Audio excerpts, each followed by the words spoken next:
that what has happened, even though everyone else is celebrating, they're going to use the death of Ahmadu Bello as a religious issue and use it to attack the Igbos and get rid of them in the northern Nigeria. So that is part of the beginnings of the problem we are going to address.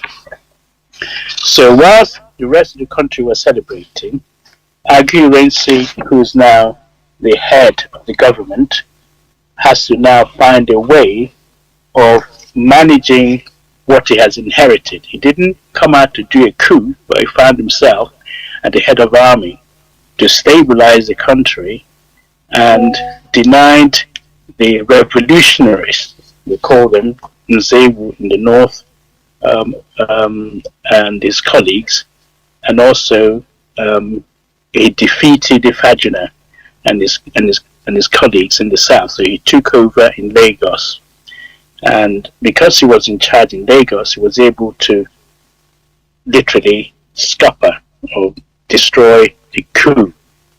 And therefore, when Nzewu, instead of marching down south with his army to finish the job in the south, he decided to minimize the loss of lives by handing over and surrendering to the dictates of Ironsi, because Ironsi had the command of the loyalist forces in the south. So that is really the background I want to introduce our talk today, because whilst some people were celebrating, those in the north were not celebrating, because they need to now be radicalized, and the center of that radicalization was in the Abu Zaria. They grabbed hold of their student population and started radicalizing them, saying to them, did you know what has happened to you? It's like when you're at school, someone went to, English call it shit stirring. You're winding someone up to go and fight when there was no need for a fight. That's really what happened. So they did a good job in turning what was a revolution that everybody agreed was meant to, as the newspapers highlighted, was supposed to end all the suffering the lay people were having. So when challenged and said it was an Igbo coup, one of the people who were the coup plotters, called Ben Bulie, said that the truth of the matter, whether there's an Igbo coup or not, he said the truth of the matter, of course, was that the January coup was a coup of the progressive elements of the Nigerian armed forces.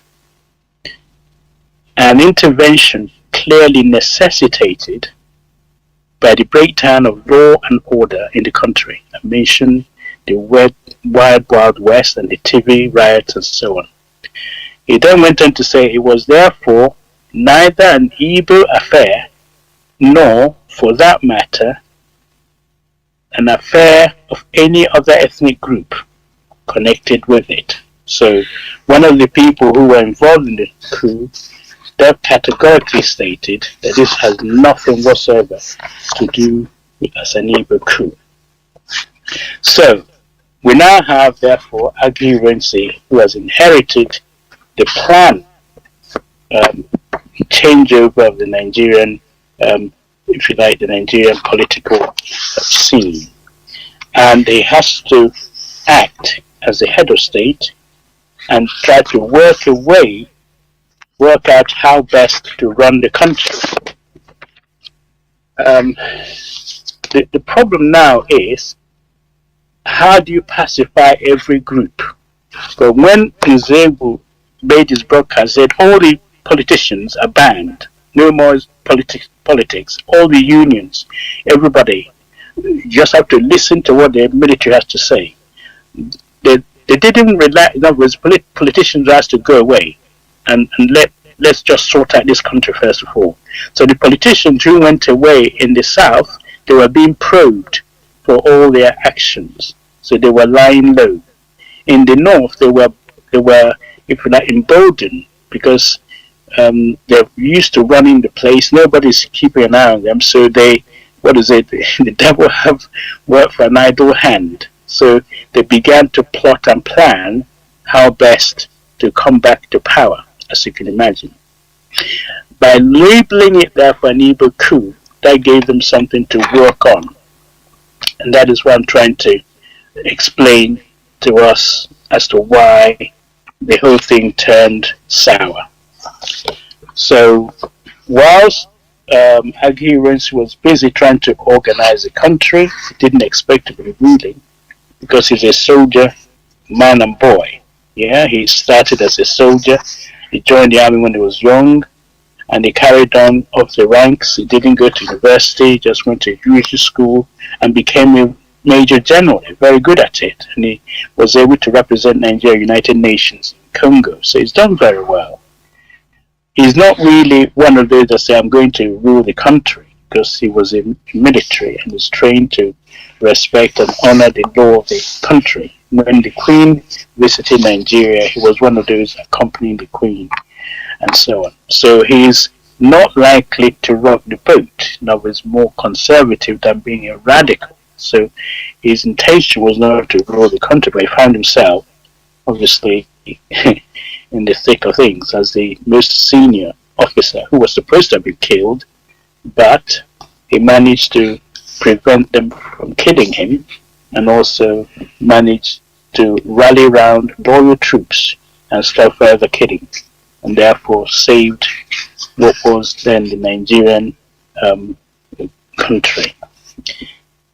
However, we have a problem, because, a quick summary then, the coup had wiped away the old order. The Sardauna of Sokoto and the feudalist and aristocratic leaders of the north, they had emirs. Okay, so it was all centered around the Sardauna of Sokoto.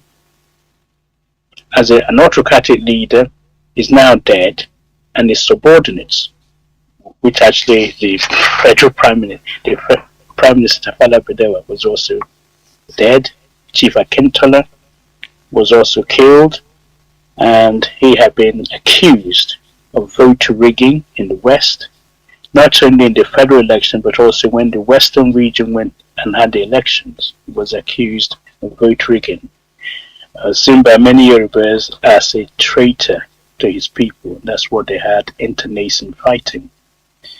Chief Ukachi, who was the finance minister, was an epitome which portrayed the worst part of political power, an excessive show of luxury, greed, and corruption, and was also eliminated, as well as many others who displayed the excess of the First Republic. Now, when all this was going on, the 27th of January, the mood of the country remained such. There's a newspaper article, said Nigerian Morning Post. What they had at this heading was bribe, capital letter, bribe, question mark. Bribe, and then he went to say, he don't die. So bribe, don't die. And then they say, chop, chop, he no day. So, in other words, both bribery is dead and corruption is nowhere to be seen. So Nigeria was moving in a direction where the politicians ran it into ground, and they're now trying to repair things. So I keep repeating, it was very popular when we started off with the military coup. I know people have died, but to adjust to the situation, what Aguirre started was on a high note. People respected the military because the old corrupt regime was gone. What did he do? He promised then to consult with the people on the country's future style of government. And he resolved to dismantle his military regime as soon as possible. He appointed military governors in the form of Eastern Region, Northern Region. He promoted Major Castina to Lieutenant Colonel Castina to look after Northern Region. In the Midwest, you have David Ejo, Lieutenant Colonel Ejo, and Faji in the Western Region. These are the people who were under his militarily, they were his junior, but they were governors of those regions. And the rest of the Supreme Military Council were other people from the high ranking. So within the SMC, Supreme Military Council, there are about 3 members who are Igbo, and there are about 8 of them which are not. So it was later accused of Igbos running the country and dominating everything. But if they looked at the composition of the Council of Leaders, you find there's very few Igbo people there. Now, so his regime was initially well received, and the idea is to keep the politicians at bay. He also looked at the ways of running the country, because being military, they're used to giving an order and everybody agreed with it. So one of the things he may have done wrong in some people's eyes is that he wanted to unify the country, which each time he tried to unify the country, they kill the Igbos. Every time he tried to unify the country, they kill the Igbos. So I don't think he learned from that lesson. He wanted to unify the whole country with one command as a supreme commander. So he went for the unitary structure. Instead of having the federation, he wanted to be like provinces, which would be better administered, unifying the civil service, all the way they run the country. Now, this will have a problem because the North have always wanted federal character. They always wanted their own way of doing things. You can't really force the Southerners on them. So that would be an issue. So I don't think he fully appreciated. So he was going for a unitary program to make Nigeria one big united country. He ran into trouble. He also wanted to, at the same time, to commission a constitution, people to look into constitutional reform that was set up. All the constitutions given to Nigeria were given by the Britain, and there are so many of them, but 3 or 4 constitutions, each of them, none of them really addressed the people's yearning for unity as a country. They split them into several forms. So Aguirre's regime decided to come with a constitutional reform, and then they're saying in the finding, they want a constitutional reform, a commission for it, and then have if you like, a way of implementing a new way of running the country, provided this is approved by a referendum. So he was willing to look into how best to run the country, and people will vote for it like a new constitution. He therefore introduced his budget in March '66 and convinced people that the unitary government is the way to go.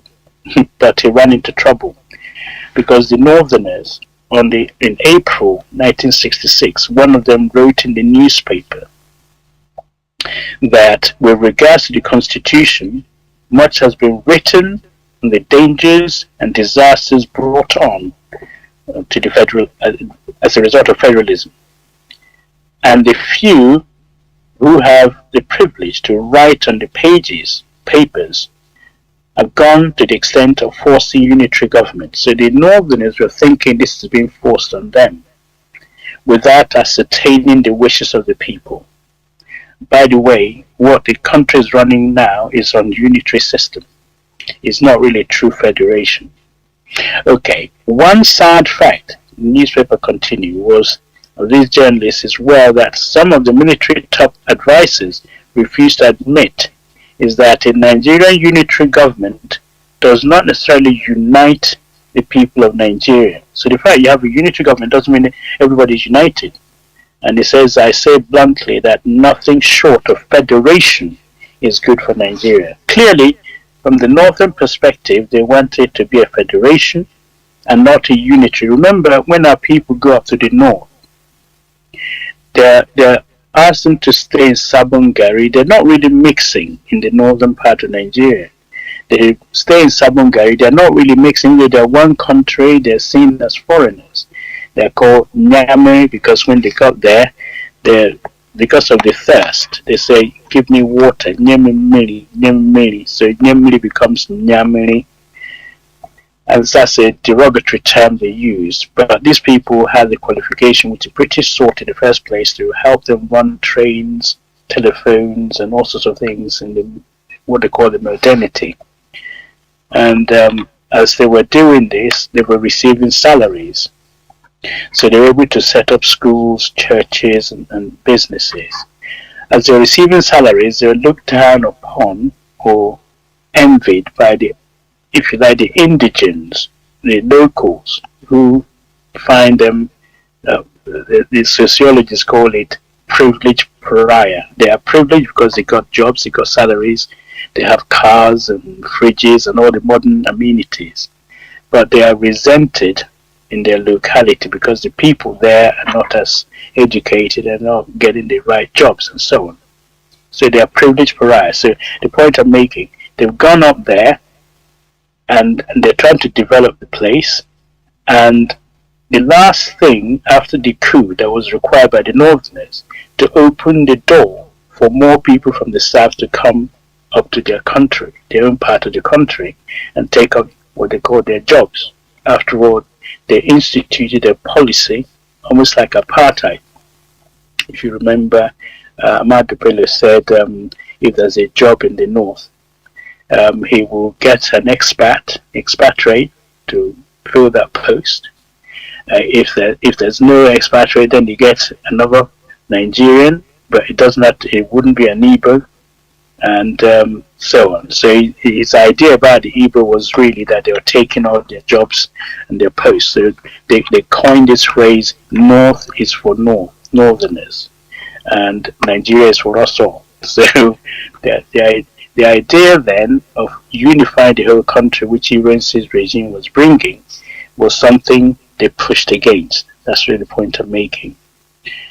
Nevertheless, for unknown reason, or without rather consultation, Iran went ahead on May 24th, 1966, to institute, if you like, the unification decree. He made a broadcast on May 24th to the nation, to the whole country, introducing his famous Decree 34. So, and to make the matter worse, it's declared that the former regions are now abolished. Imagine what that sounds to the Northerners. You've abolished the Northern region? My goodness. And the Nigerian grouped into territories or provinces. The Nigeria ceases then to be as a federation, but became a republic. They wanted to become simply the Republic of Nigeria, not the Federation of Nigeria. So the North feeling threatened, they felt threatened by this potentially, if you like, the further southern and especially Igbo incursion into their sovereignty. It's feeling of being swamped, by the way. The population then was around 22 million in the north, 22 to 29. And Igbo population, we realized the majority of them that escaped the pogrom was about 1.8 million. So if you imagine about 1.5 swamping 22 million is really, and they're all living in Sabongari, so they have nothing really to fear about Igbo people flooding into their place. But it's just a feeling whenever you have an immigrant population doing good, you want to stop them pouring in, as it were. So now, he attempted to therefore placate the North.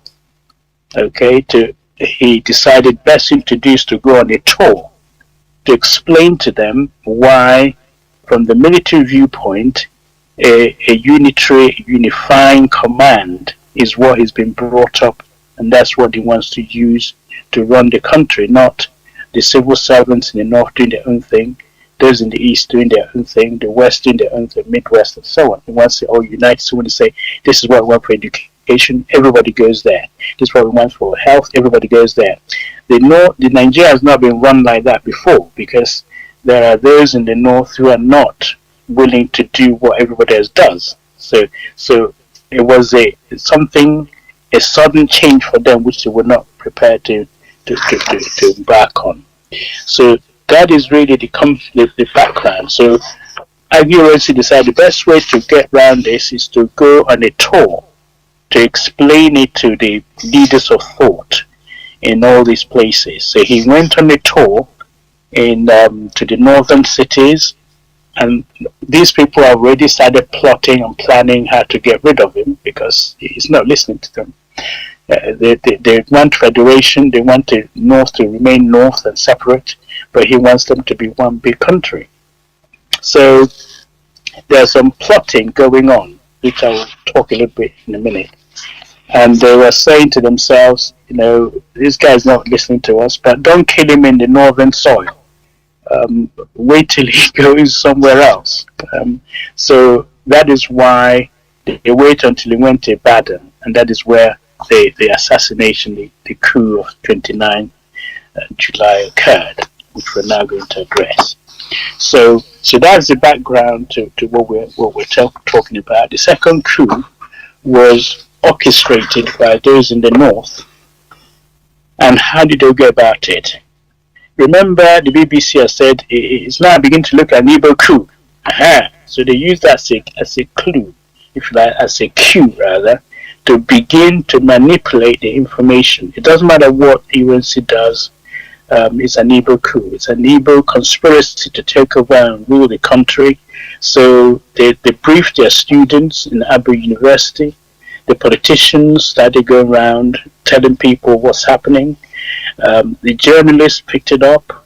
The radio broadcasts were broadcasting Ahmadu Bello and Tafawa Balewa's speeches for a whole 3 weeks non-stop on the radio. So everybody in the north was being, if you like, not just radicalized, they're being hypnotized, saying, our leaders have been killed, and the Igbos, we hate Igbos. So the anti-South feeling was amplified. They don't like them in the first place. If you look at the transcripts from the House of Parliament in the north, if you care to read them, it's, we mustn't allow the Igbos to stay here, we should send them all home. Where did they come from in the first place? Is the British that brought them here? Well, the British have gone. Why can't they now go home? We don't want them here. The land should be removed from them. They shouldn't. If you read the racist remarks, which you thought, are we one country? What is going on here? So that is the background to, literally poisoning the mind of the people.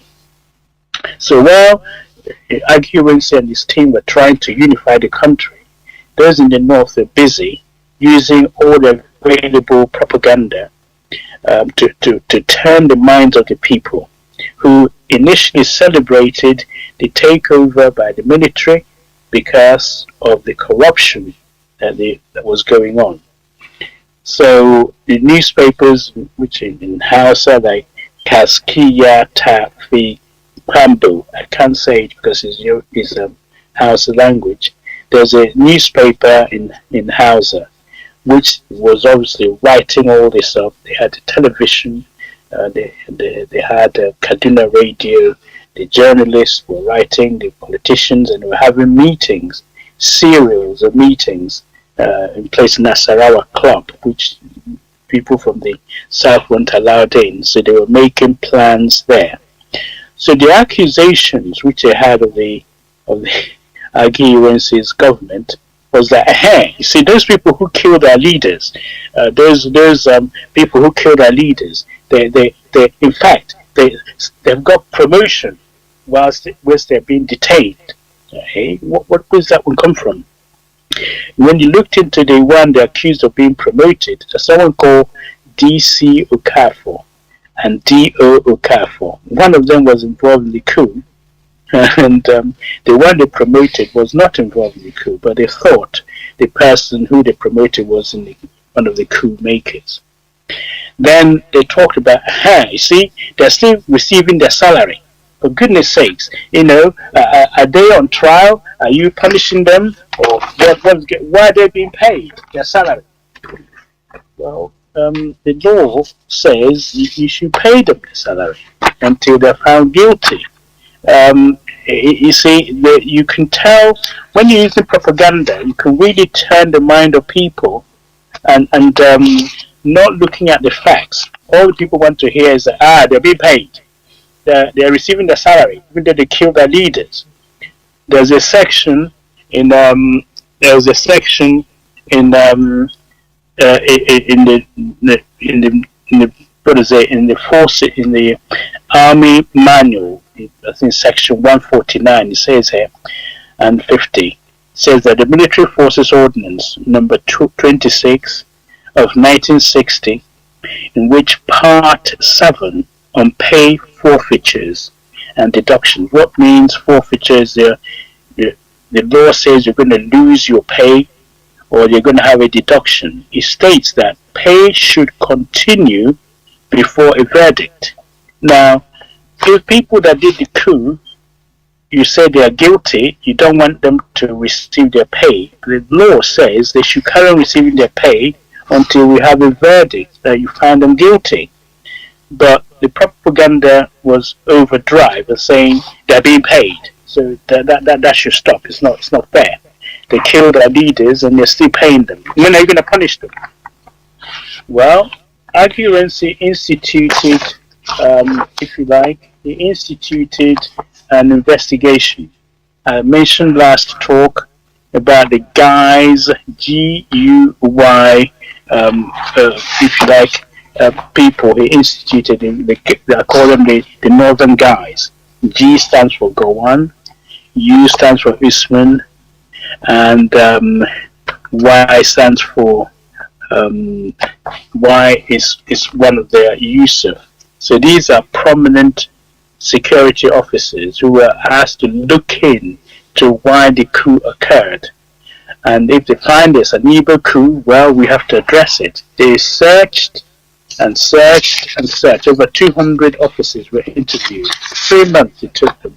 They didn't find an ounce that it was an Igbo coup. But the propaganda is still saying it's an Igbo coup, but they haven't got the evidence. When they reported, they said, no, we can't punish these people because we're waiting for there's going to be a white paper. General Effiong was part of the SMC, Supreme Middle Council. In one of the meetings, he said it was pointed out that the National Security Council looked into this particular thing. They called the white paper, was to be published soon, and it was inadvisable, to take a precipitant, to rush in and make a decision about what to do with these, what they call national heroes. They're revolutionaries. They wanted Nigeria to be united. They got rid of the corrupt politicians. So what do we do with them? Well, we want a white paper before we accuse them, before we charge them. So before government explanation to the form of white paper. So they were waiting for this to be published. So the National Security Council met to consider security and propose a white paper. So, but the general public in the North, they were not waiting because they've already found them guilty and they want action straight away. And I have to remind you that everyone who was involved in that coup, some of them were in prison, some in places called in Midwest. The Nigerian soldiers drove all the way to that prison after the coup of July. They drove into the prison, freed up the people who were locked up, killed the Igbo and the southern part members, and took their own members, the northern people who participated in the coup, took them with them home, or killed their counterparts. So basically, they were wanting these people to have, extrajudicial killing. They want them killed for killing their leaders. They didn't want them to be tried. So that's what was happening. Even some of them that survived the war, like Omar Tuegu, they lured him into a place after the war and killed him. So every single one who was participating in the coup somehow were killed. So the point I'm making is that whilst Aguirre was struggling to run a country which he didn't want to be thrust into the limelight, but he wanted it to be stabilized and law and order restored, then the politicians will come back after we have a constitution and restructure the country in such a way that it will work for everybody. So you stop killing civilians and the people will vote properly and so on and so forth. A lot was done. He went out of his way, and part of the demands of the mutineers, if you like, the Zegu revolution, was to release Awolowo. So it was Aguiyi who set in motion the release of Awolowo. But if you asked an average Yoruba person, say, "Oh, Gawan released Awolowo," so no, he didn't, because Gawan and the Ojukwu had arguments about who should be ruling or running the country. Ojukwu didn't take orders from Gawan. So if Awolowo was in Calabar prison, they would not have released Awolowo to Gawan, because Gawan didn't have any authority over Ojukwu, because they tried to kill Ojukwu and failed. We'll come to this. So Aguiyi has done a lot to stabilize the country, but lo and behold, there was a plotting going on to get rid of him. This time was by northern Nigerian troops. These northern Nigerian troops, the name of the plan for their coup is Operation Aure. A-U-R-E. That is a Hausa name, a Hausa word for marriage. Operation Aure was what they call the counter coup against the January 66. They had a deliberate, slow, systematic planning of this coup. And the center of this planning, as I mentioned earlier, is Abu Zaria, Ahmadu Bello University Zaria, where they worked with a lot of details with northern Nigerian civil servants and politicians to execute the whole, to in fact involve the entire northern civilians and their military counterparts to take part in the coup that led to the actual massacring at industrial scales of people of Eastern origin. So Operation Aure was what the military in the north used to kill Aguiyi. The leader of this coup is Colonel Muritala Muhammad, who was a major and promoted to lieutenant colonel. So let me get into it. Operation Aure was what they called the return match. Yeah, I didn't know that the coup January 1st, the 15th, was a match. It was an undertaking to restore sense to Nigeria that was killing lots of people in the western region and the Tibi region. So they now labeled it a return match, but don't know which the team were they actually playing against for it to be a return match. But it's a return match because they feel that people were killed, therefore they're going to turn and kill the Igbos. Very strange. So, as I said, the Operation Aure was Aure. I don't know how you pronounce it. I have to apologize. A-U-R-E. If you are Hausa, maybe to say it properly more than I can. It's what they use for marriage. But when they're talking about them planning it, they're talking about Paiko's wedding. Very clever. Paiko's wedding was the nickname and the hometown of the Niger province of one of the northern sub-lieutenants of the 14th Battalion in Ibadan. This is where the whole thing is set.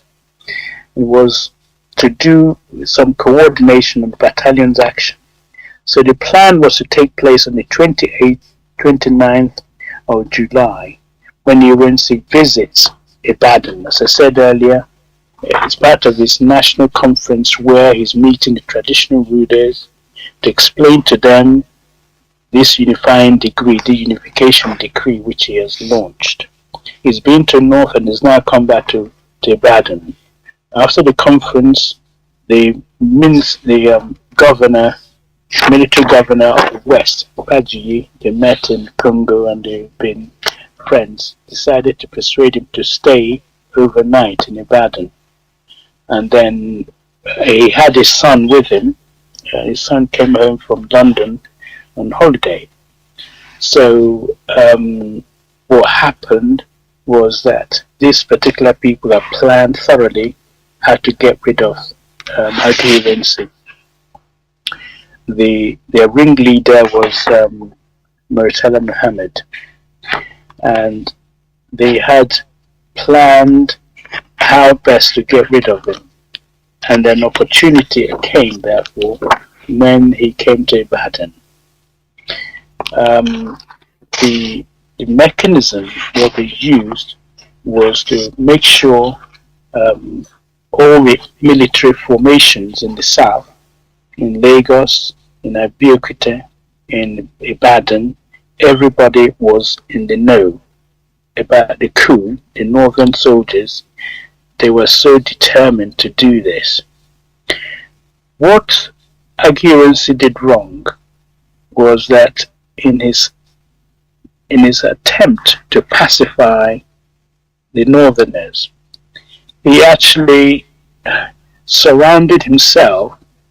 In other words, his bodyguards were mostly from the north, because if he surrounded them with people of Eastern origin, say, hey, see, favoritism, see, the Igbos are everywhere, now he picked them as his bodyguards and so on and so forth. Well, prevention is better than cure. I mean, safety first.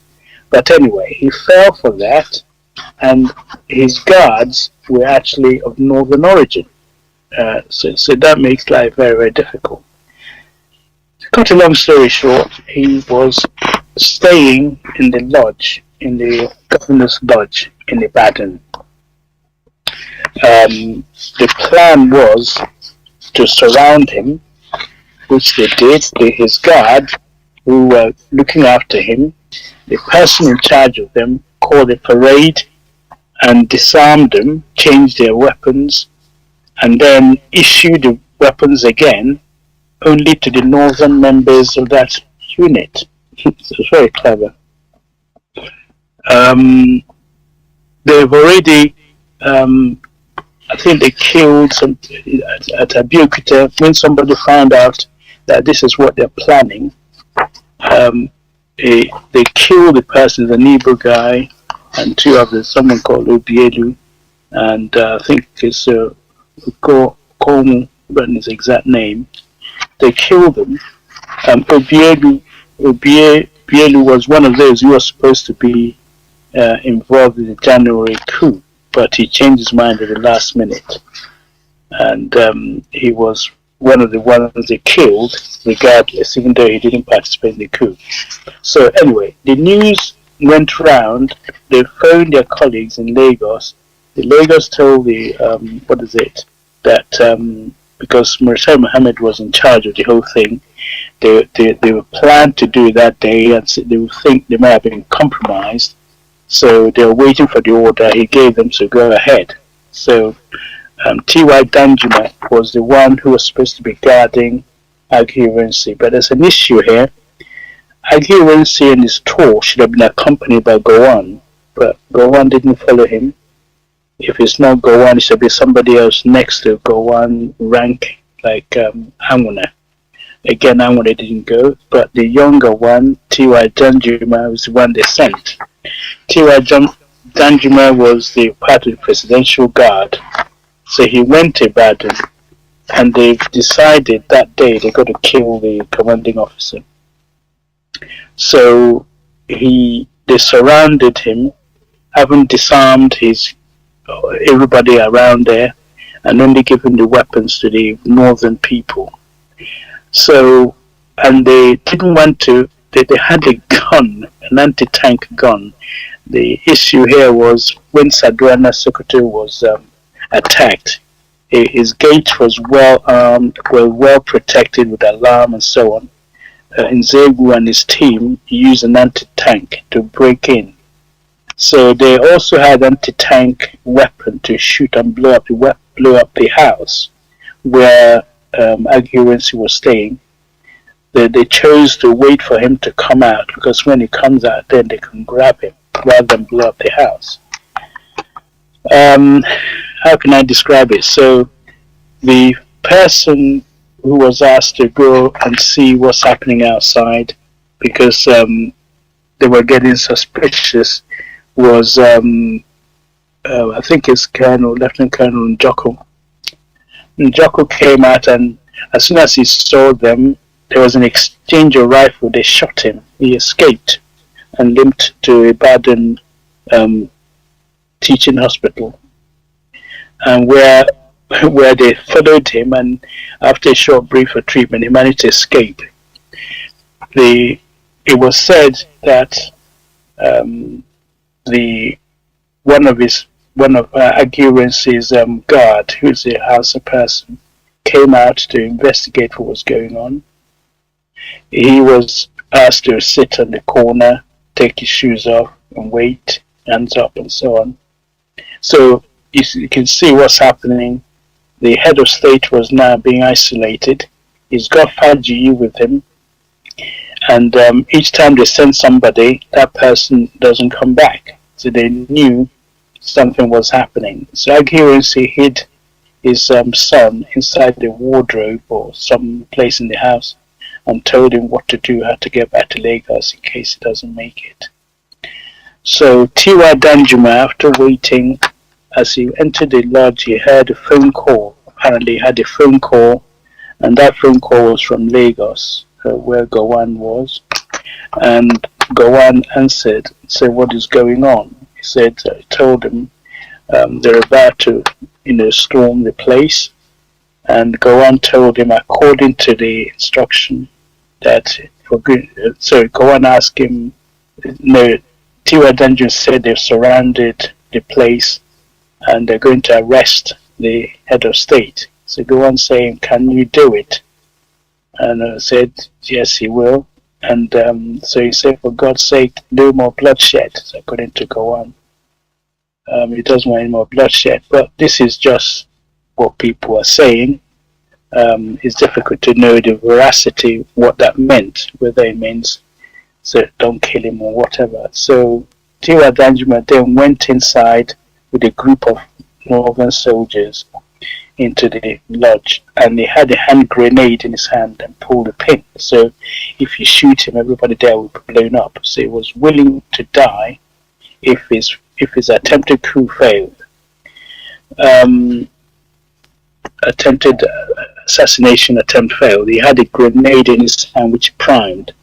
So the people around the Aguirre inside, they pulled a gun, but the military that was following Tiwa Danjuma had a lot more soldiers who had the automatic, semi-automatic rifles with them, so they couldn't really shoot their way out.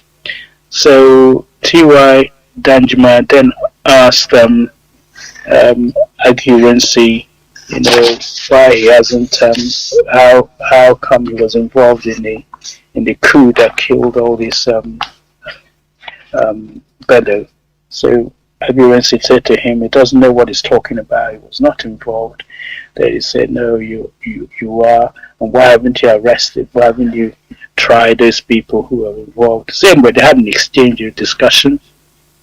So Tiwa Danjuma pulled out his epaulets, pulled out his clothing, and so on, and they arrested both Faji, who was doing the Yoruba thing. If you're going to get somebody as my guest, they have to take me first. So Faji is actually a very brave soldier. He's one of the first Nigerian to receive commendation when he went to the Congo. So he received an award for his bravery in Congo. So he stood by his commanding officer, his head of state, and so they took both of them and drove them off in the Land Rover, where they tortured them, passing them on the Land Rover as they were driving, and then got them into the bush and shot both of them. And while they were shooting them and interrogating them further, some of their guards escaped. So the issue now was nobody knew what happened to them. So they said the head of state is missing, and we now have a vacuum. So who's going to be the next head of state? They've killed Aguirre, and the next in line, rank-wise, is Babatunde, Brigadier Gundipe. So Gundipe is Yoruba. He's the next in line, but the issue with the Yoruba forces in the army is that there weren't enough of them. Apparently 800 or so Yoruba troops in the whole of Nigerian army, compared to 10,000 soldiers, majority of which, the infantry level, 70% were from the north. The officers were Easterners, all right, but majority of the officers were Eastern, about 60%, but 70% of the military force, the infantry, were from the north, although majority of them came from the Midwest, that's Gawan's territory. Now, we don't have any head of state. Ogundipe, Yoruba guy, cannot step into the shoe because when he gave them an order, they just ignored him. They weren't going to listen to anybody in the south. It's going to only be from the north. Gawan, they picked, happens to be, at least I'm told, about 5 to 6 senior officers above him. But they picked him because they got the gun. So he became the de facto leader. Now, so what is the problem here? The problem is, when they heard that the coup was going on, because I forgot to mention that whilst they killed Aguirre, they triggered the plan for the coup. So every single military formation, you sound a bugler, Ravali or whatever the military call it, like a trumpet. Everybody comes out for a parade. As you all lined up, they got the guns, and if you're Igbo, they pull you out and loaded you in a car somewhere, in the van, and they go and kill you. So all the Igbos in all the military formations were really vulnerable. Those who escaped are those who were on shore leave or outside the compound, because they call a parade, a mustard parade, everyone comes out, and then if you're Igbo, they grabbed you and killed you. So that's how they killed most of the Igbo officers, literally decapitating the whole of the, if you like, the military of Igbo officers. They ethnically cleansed the Nigerian army for anyone from the south. They spared the Yoruba people, but they killed the Igbos. So we have an issue. We have an army now, a military, where people from one particular ethnic group were being massacred at will. And the commanding officer be killed. But when this situation was about to be replicated in the east, where Juku was, they heard, Ogunewi, I think his name is, heard there was a coup going on. So he quickly locked up the armory and disarmed the soldiers, who were most of them were northern origin. He disarmed the army and locked up the rifles in the armory. He locked it up. Ojukwu was taken to the police headquarters, where they had some guard to make sure he was safe. So Ojukwu did not fall as a result of this coup, because it was a nationwide thing. The interesting thing, in the eastern region, then they only had one unit, the 1st Battalion in Enugu. But it appears that the other formations, the Nigerian military, were all outside. They were all outside the eastern region. And in Lagos, you had one in the north. In Lagos, you had Western region, you had 4th Battalion in Ibadan. You had the field artillery in Abeokuta, the 2nd Recce reconnaissance squadron in Abeokuta, and of course the Lagos garrison, which was in Ikeja. In Enugu, we only had 1 battalion, that's in Enugu, but everything else was in the north. That's the Zaria, or the recruit training depot, Nigerian military school in Zaria, Kaduna, where they had a factory, the 6th Battalion, the Nigerian Air Force, they had the reconnaissance squadron, the 44 military hospital, ordnance depot, Nigeria Artillery Academy, Military Academy. Everything was really in the north. Now, if you're someone from an eastern part of the country and you're Igbo, and each time the military call if you like, a morning parade, you come out and you're Igbo, you get killed. Those who escaped, they have to find their way home from the northern part of Nigeria to make their way back to the south. When they get to if they manage to get into the train, they change in their mufti, but they're wearing army boots, so you can tell they're actually soldiers, but they're escaping south. So when they get to the River Benue, Makodi, they have to cross in the train, and those trains were searched for fleeing Eastern origin soldiers and killed them. So basically there was a rampage in there throughout the whole Nigeria where the military had access. In fact, one of the people first to be killed was someone called Captain Ekenham on Carter Bridge. They just looked at him, oh, Igbo, they just, you're Western, you're Eastern, and they killed him. So the Igbos became very vulnerable. So what's happened here, strategically, they've taken out the cream of your people who would be in position to protect. So strategically, they planned this, they killed your military first, and then there'll be nobody to protect the civilians. So that is how the actual pogrom that occurred in the north, because you didn't have your soldier trained people to come protect the Igbo people. They were all being killed, and the police wasn't there to help. And it's a long way home from Kaduna to Enugu, and the train you're using to make that journey is searched. So those who managed to escape were very few. I believe on that night over 200 and something, I've forgotten the exact figure, of army officers were killed of the Igbo origin. And then they turned on the non-officers and started massacring them. They then precipitated the killings that followed the mass, killings of all the Igbos. So this coup we're talking about, they call it revenge coup.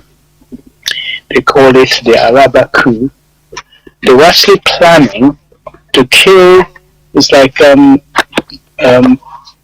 vendetta. They're trying to kill people, and then part of their plan is to separate, to go away from Nigeria. So that's why it's not just the Araba.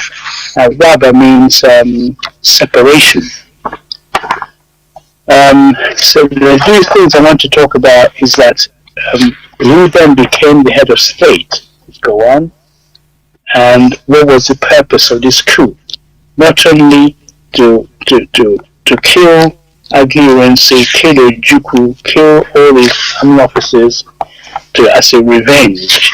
They were then going to pull out of Nigeria and have a northern, if you like, have their own country, northern Nigeria. They were seceding.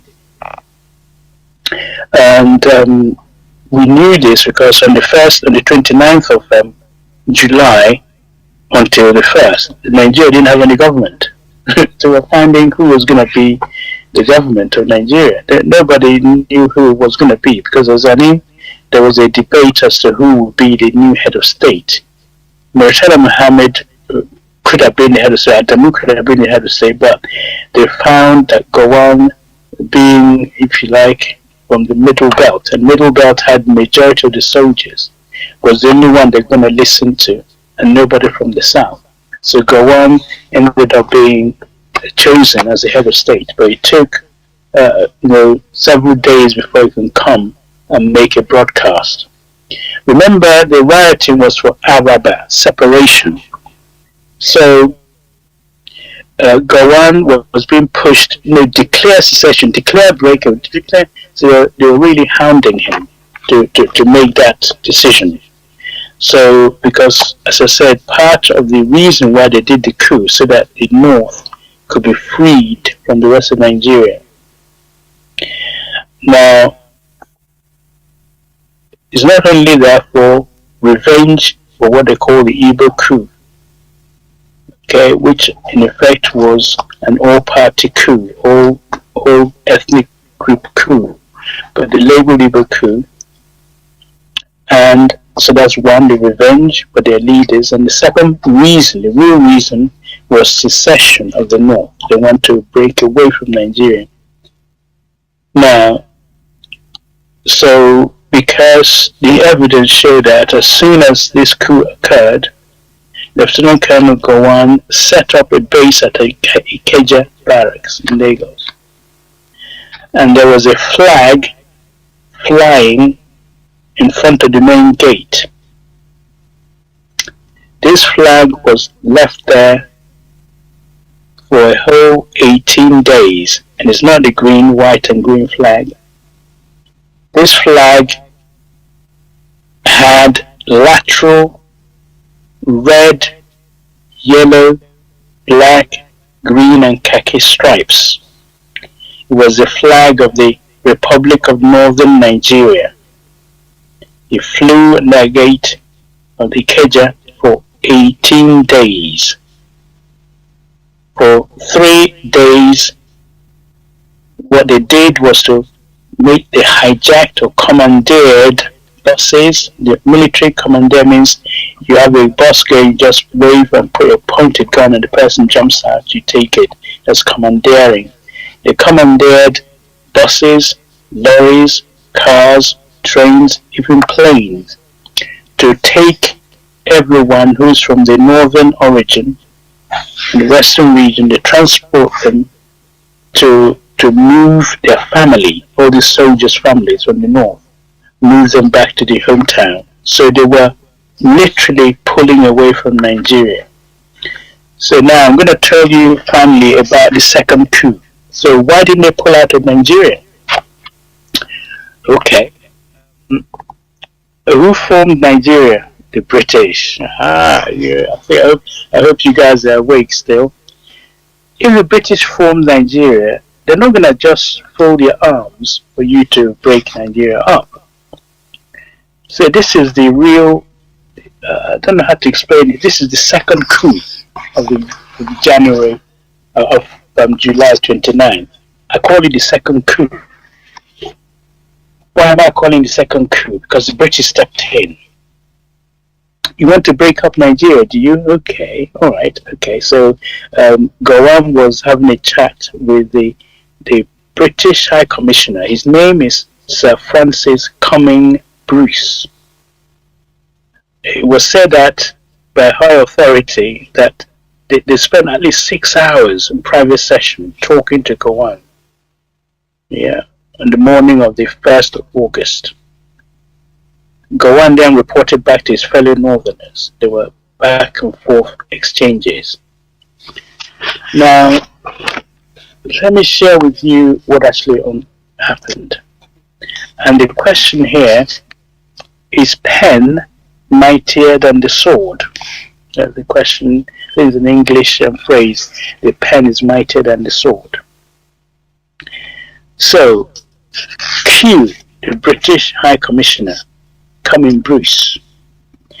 Cumming Bruce appealed so Gowon was having a chat with him, and according to the conversation, I'm told, Gowon said he's only a simple soldier, he doesn't have any experience in affairs of the state, let alone taking on a huge country like Nigeria.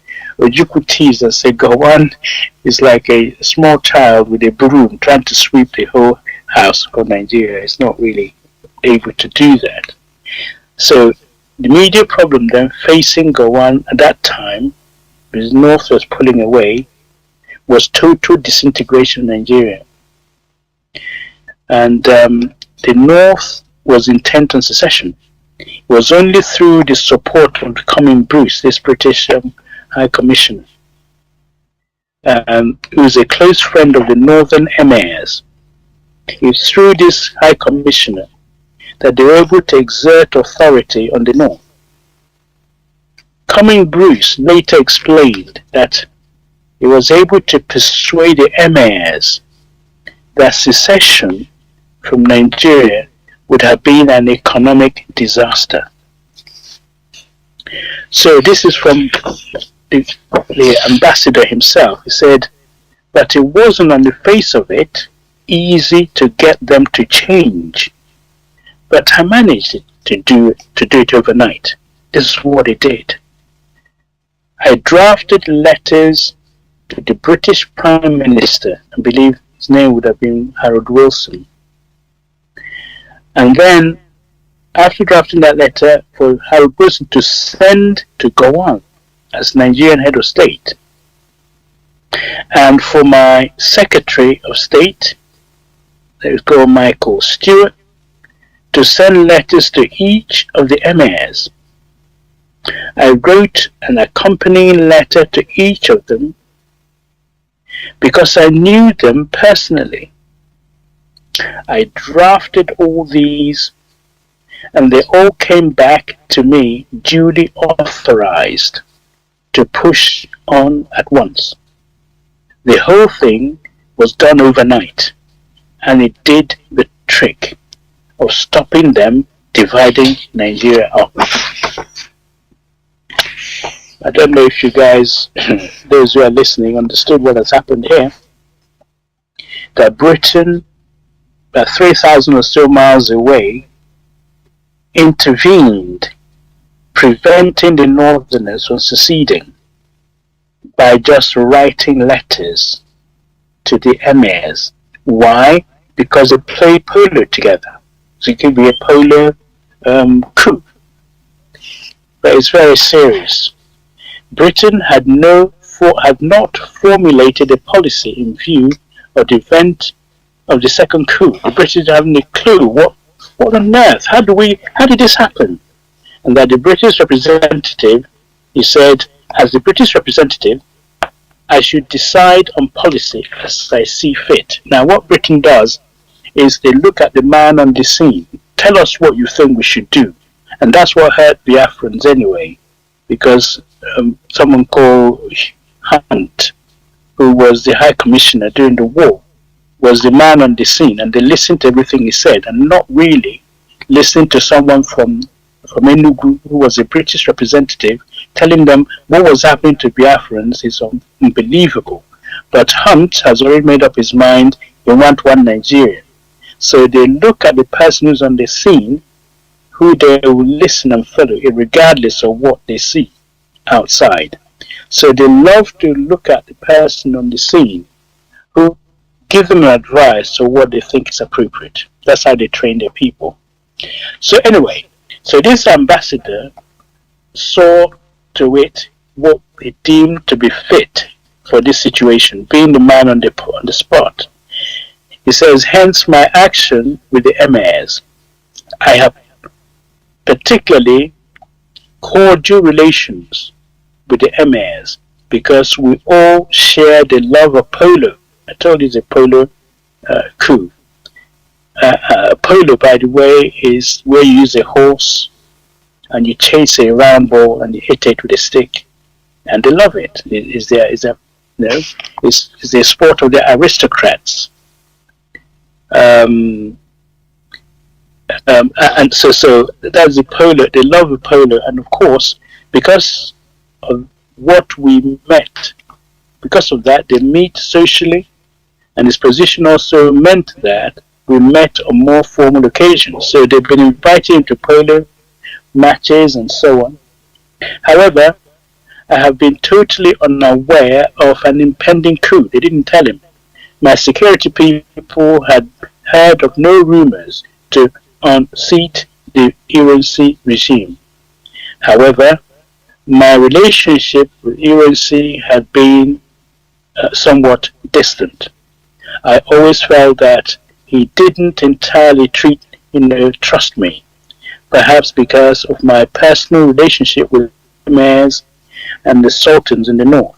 So that was probably the reason the second coup caught me by surprise. So why I have to read this so that we all understand that lurking in the background was the British and their embassy. They heard there was a coup. The country doesn't have any leader. So he composed letters back home to his prime minister, secretary of state. Then they wrote letters to the emirs, and he backed it up. And they all knew each other, and everybody said that, look, if you secede, okay, economically, you're going to be in big trouble. Okay? Economically, you're not viable. And that is why Lugard, while we're all in this Lugardian cage, Lugard joined North and South Nigeria because the South provided the means of running the North. And that is even before the oil was discovered. No, I didn't quite mean that. Oil has been discovered around 1908. They kept it to themselves. And then in 1958, they said, oh, we got oil in the mercantile quantity, meaning enough to sell. But what they didn't tell us during the war was that there's more oil than they let on that they discovered. And they were using Biafran oil as a strategic reserve because there's an Israel Arab war which sealed the Suez Canal. The Arabs revolted and said, we're not going to sell the West any more oil. So the Biafran oil was really the driving force that made Britain, go against their natural instinct, the natural sense of fairness which the Igbos loved, and turned against us because they've got to get this oil, this sulfur-free oil, which is driving the whole thing. So before I drift away from our topic today, I've told you why Ironsi didn't succeed. Those in the north didn't want a change in government. In spite of what has happened, they celebrated at the outset. But then, using the power of propaganda, if you keep telling lies over and over and over again, people begin to believe it. It worked in Nazi Germany. It worked in anywhere you use propaganda. That is why our media need to be very, very careful with educating our people, telling them the facts and so on, so they could make up their own mind. So the use of media to call, if you like, an all-party, all-ethnic coup in Nigeria, the first coup in January, and you turned it into an Igbo coup and used it to massacre the Igbos, it takes some doing. It really takes some clever editing, clever propaganda.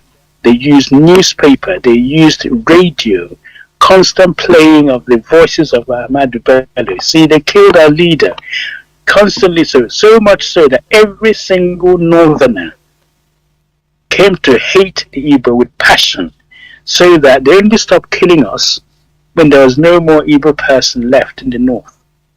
That's how serious this is. So I'm going to stop there for now because there's a serious issue about what happened to Nigeria when the January coup struck.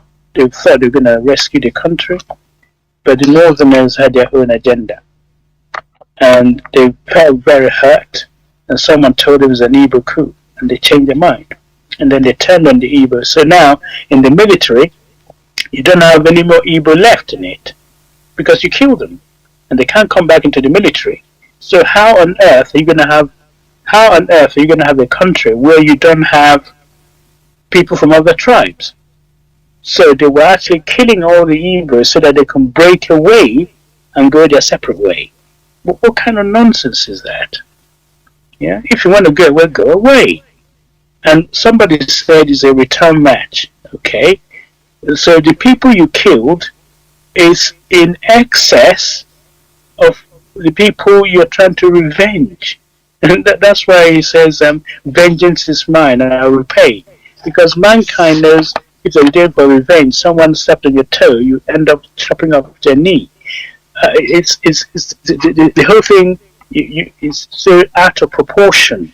The amount of people they kill out of proportion to the ones they feel they needed to be revenged, and they forgot that the reason why those 16 January coup occurred was because of all the people that have been killed throughout in the TV region riots, the Western region riots, and so on. So those people are human beings as well. Okay, so I'm going to stop there. So, Mazi, Jonathan, because the story can go on all night. But I thank you all for listening. But I propose that next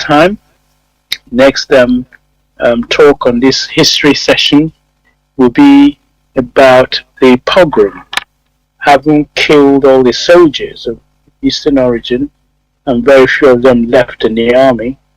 They now have what has been labeled as an uninhibited killing of the Igbos in the north, the eastern region, uninhibited. There's nobody there now to prevent them.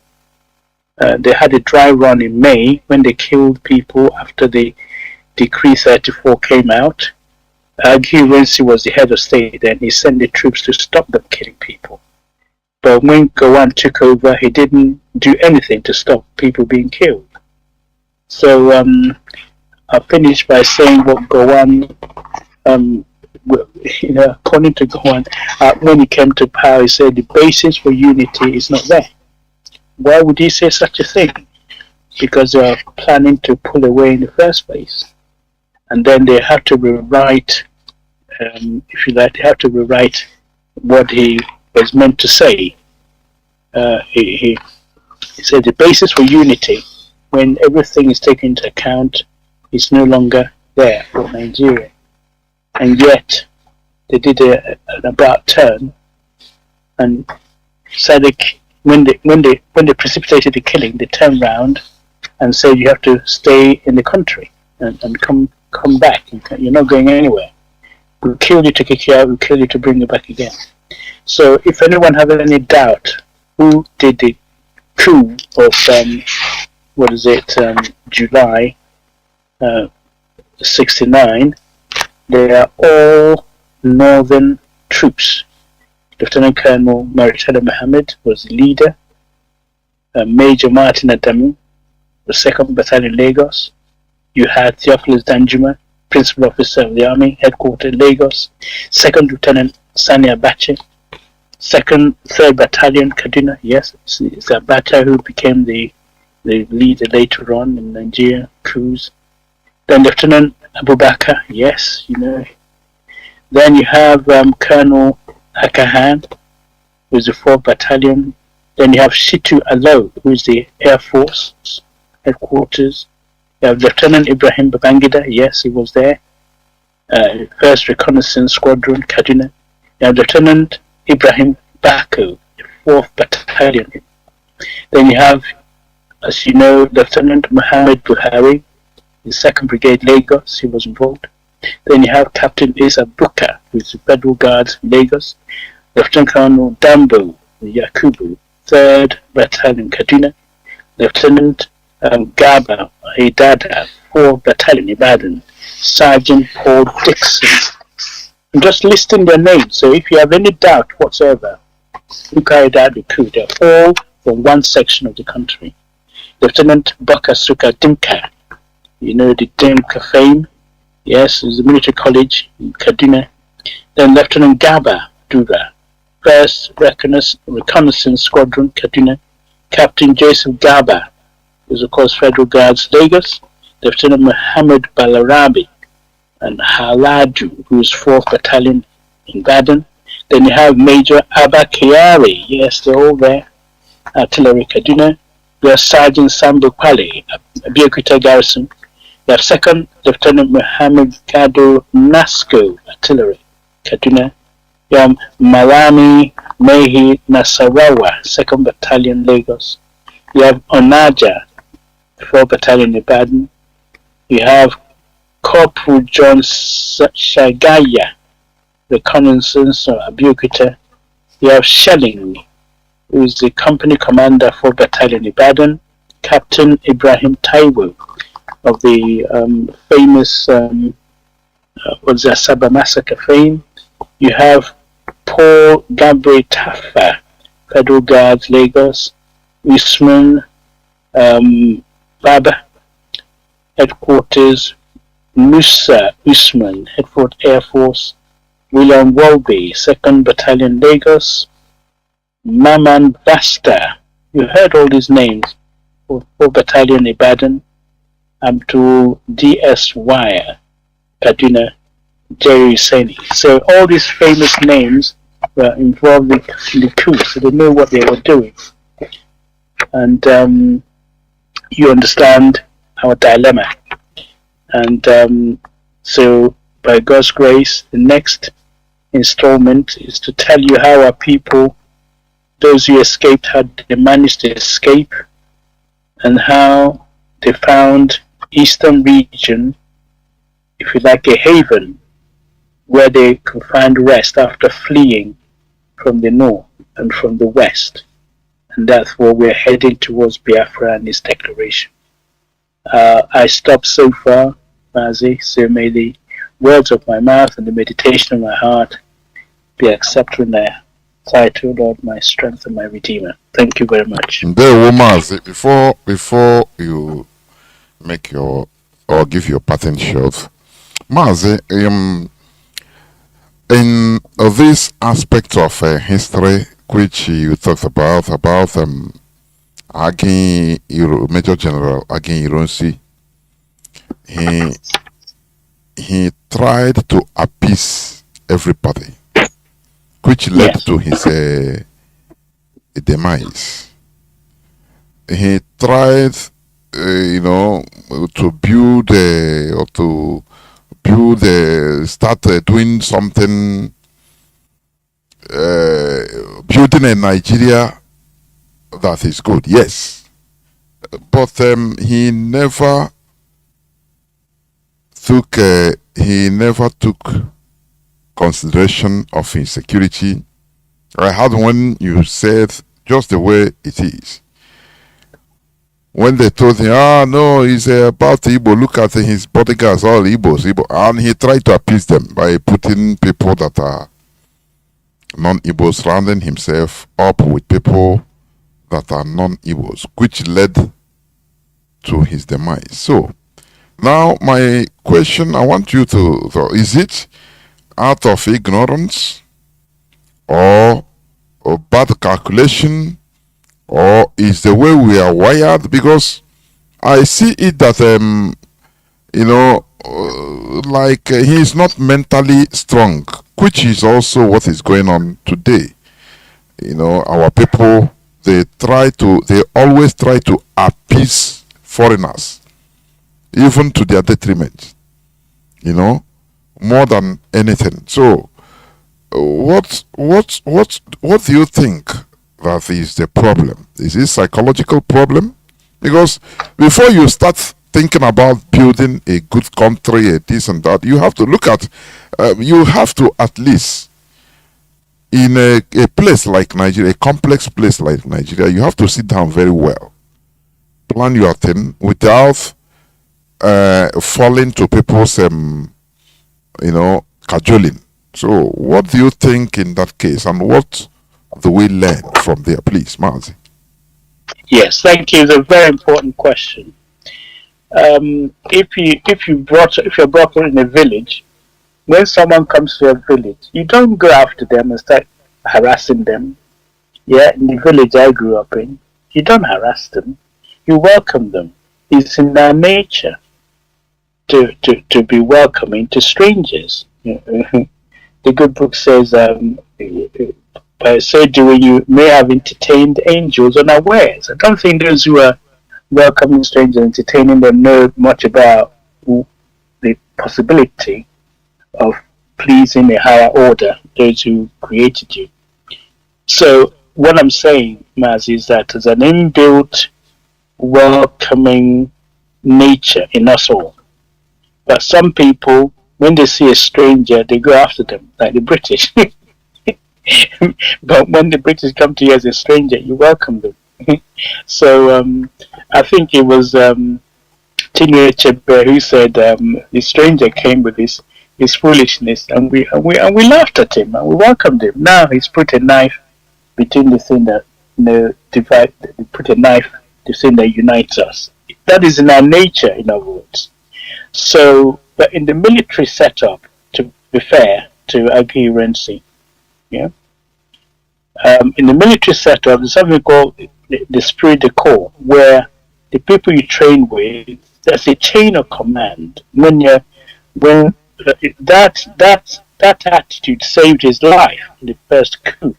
He just came out and he saw the troops about to arrest him, and he just shouted at them, "Get out of the way!" Because he's that strong, yeah. And they give order, and people obey it. That is in the military. Now, what he didn't want to be caught out with, because he's constant, he's conscious of the fact they might say, it's an Igbo coup, and he would have heard about it. So people were promoted, and Lieutenant Colonel Gowan, yeah, Gowan just arrived the day of the coup, and he saved his life. They were going to kill Gowan, but he helped to save his life and made him, chief of staff in the army. Okay, so therefore, but when it was Gowan's turn to return the favor, when he realized that the Aguirre was surrounded, and Tiwa Danjuma was told, "Yeah, can you do it? Can you arrest him?" "Yes, I will arrest him. I can do it." He could have told him, "Stand down. Leave the man alone. Don't touch him. Don't harm him." He could have said that, but because they've already plotted and planned, and the Easterners, my opinion, the Northerners, what they're going to do. So he was in on the coup. So the hospitality thing is very, very in us, but in the military setup, you have to be very cautious. Okay, you have to be very, very cautious, because people could be planning and plotting against you without you knowing, and is playing the I am a detribalized, and therefore I can be fair to everybody. So I don't think it's because he doesn't want to be accused. It's just in his nature to be fair to everybody because of the way he was brought up. Yeah. So in those stages, remember, this man speaks fluent Hausa, he speaks Yoruba fluently, he speaks Igbo fluently, he speaks English.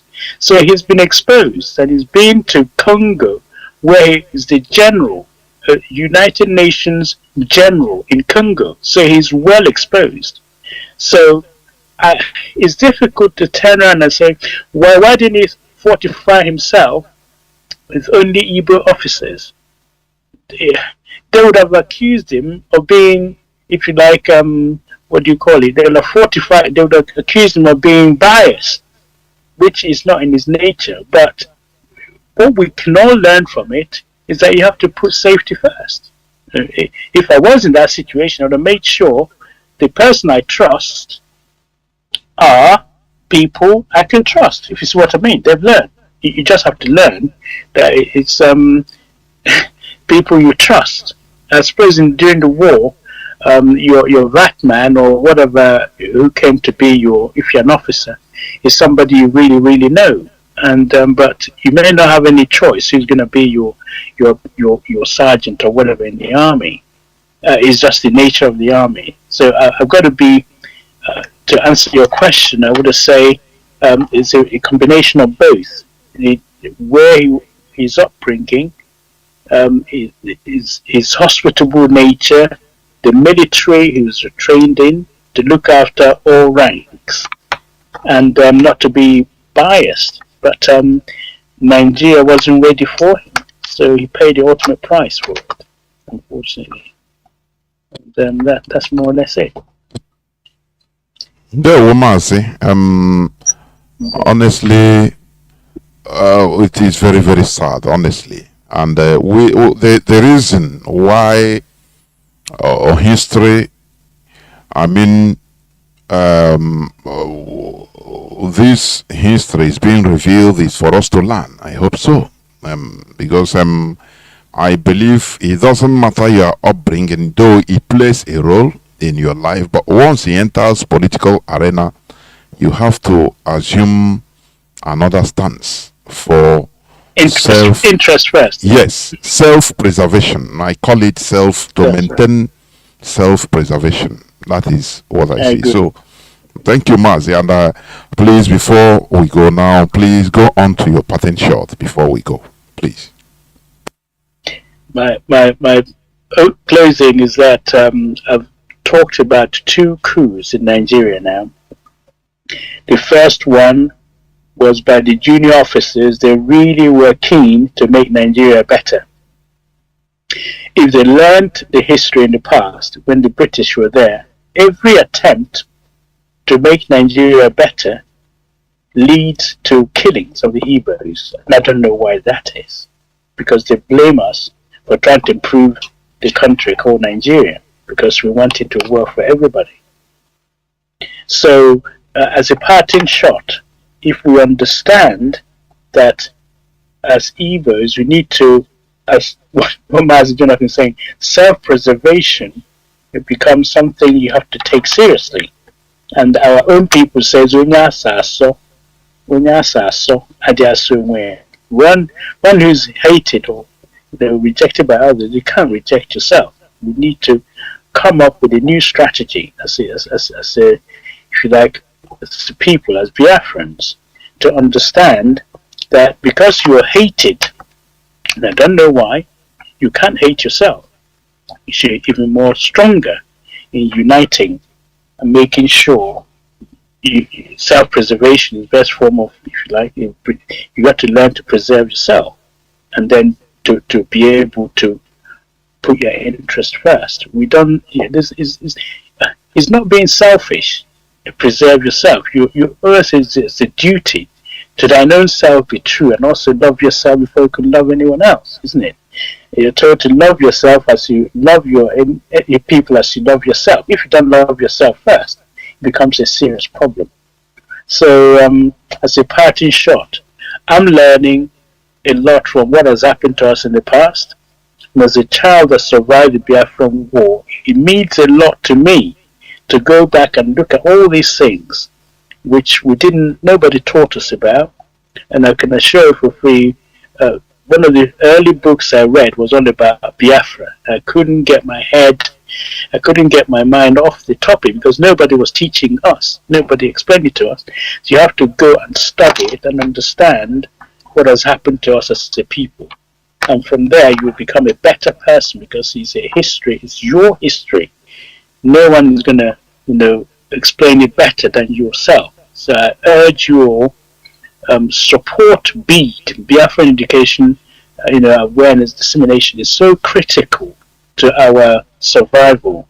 So because once you know what has happened to you, then you know how to avoid it becoming, worse things happening. If we fold our arms and keep quiet, worse things could happen because we have not learned anything from the past.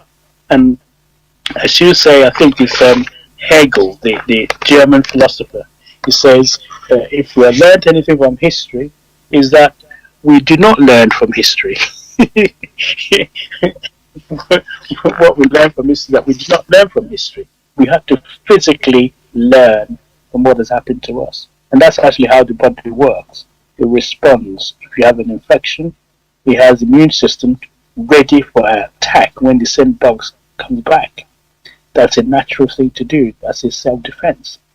So I urge you all to learn, read about Biafra, support measures to educate us about our history is really, really critical. Thank you very much for listening. God bless you all. Mazi, we have had it all, Biafrans and lovers of freedom.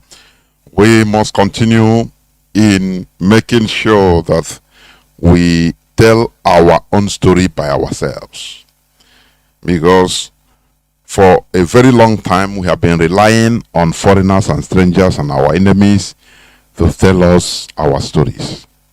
And the essence of this history, writing our own history, is for us to learn from history. But the issue and the big question is Do we really learn from history? That is a question, a rhetorical question that should be answered by each and every one of us. Remember, we are on our Biafra Heroes and Heroines Remembrance Month, of which 30th May will be the peak, and there will be a total lockdown in Biafra land for us to remember those that died that we may live. Thank you for listening. Biafra remains our religion, our ideology. Therefore, we must continue. Our goal is the restoration of Biafra, and we must continue having this experience of what happened to us. From me, Mazi Jonathan Chinedu, from here together with Dr.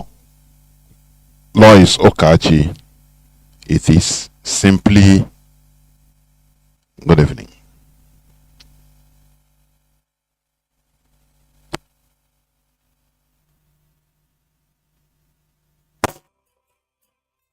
Very good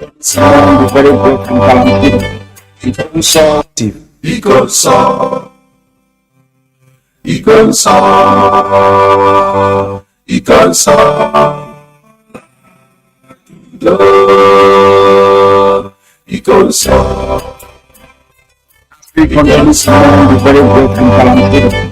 From the channels of God. Really great.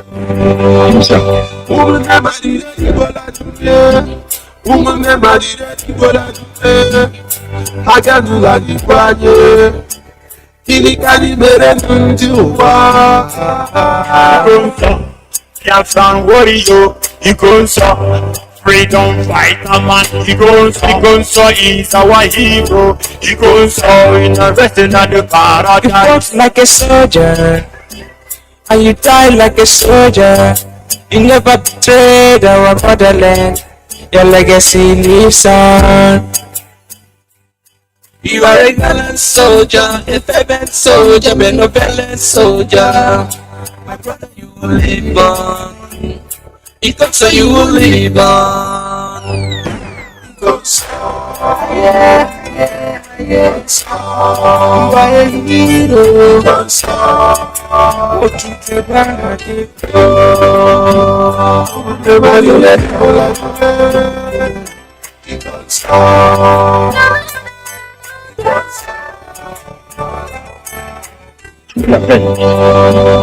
it is appointed unto man to die on the cross. It is the way you die.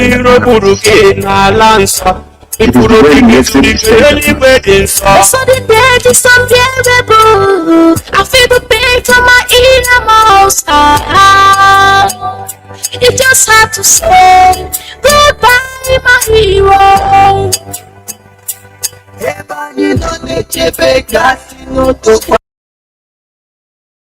Unbearable. I feel the pain from my innermost. You just have to say goodbye, my hero.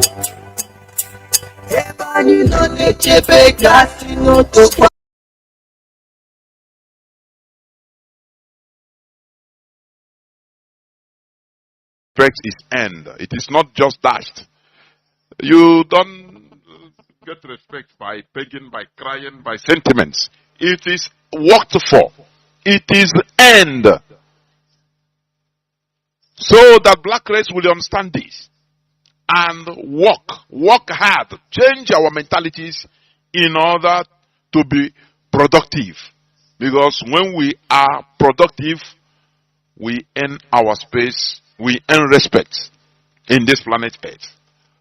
We will stop being disrespected everywhere around the world. That is the reality. Not complaining, oh, you are discriminating against me because I'm an African. Yes. Because you are unproductive. That is why you are discriminated upon. If you are bringing something positive into this world, producing, Imagine that, you know, you are producing and giving China, distributing to the world is buying things, finished products that come out of your brain. How would they disrespect you? Why don't people disrespect the Japanese? You can't disrespect them because once you enter into your parlor, you will see an LG television, or you see a Toyota motorcycle or engine, or Kawasaki, or car. Maybe you are driving Nissan. So you give respect by buying, by purchasing their products. You are respecting them. By bringing out your money, purchasing the product of Japan, you're already saying bravo, kudos to them. You are bowing to them for your information. But when they look around, you don't produce nothing. They look around, black race, see nothing. Just as I'm talking now, check inside your room, inside your sitting room, what the whole furnitures, everything that is there, every material that is there, both electrical, electronics, the car you are using, how many is being made in Africa? Do you see why you are disrespected? Do you see the reason? You are Jara. What they respect, what the Europeans, what others respect is what is under your soil. Because you don't even know how to extract it. Go to Congo, you see how they are mining diamond. How the local population is dying, digging pits in Angola, in Congo, digging pits in order to mine gold in the most primitive way. You understand? In peasant way, peasant system. So why wouldn't you be disrespected? Because as you are mining it, you are living miserable life. The people that are, paying for it, you are natural resource, you don't add no value to it. They take it, now they refine it more. They cut the diamond in Tel Aviv, in Belgium, adding more value to it. Now, you go and buy it 3 times, 4 times, or 5 times the price. Why won't you? And it will be written,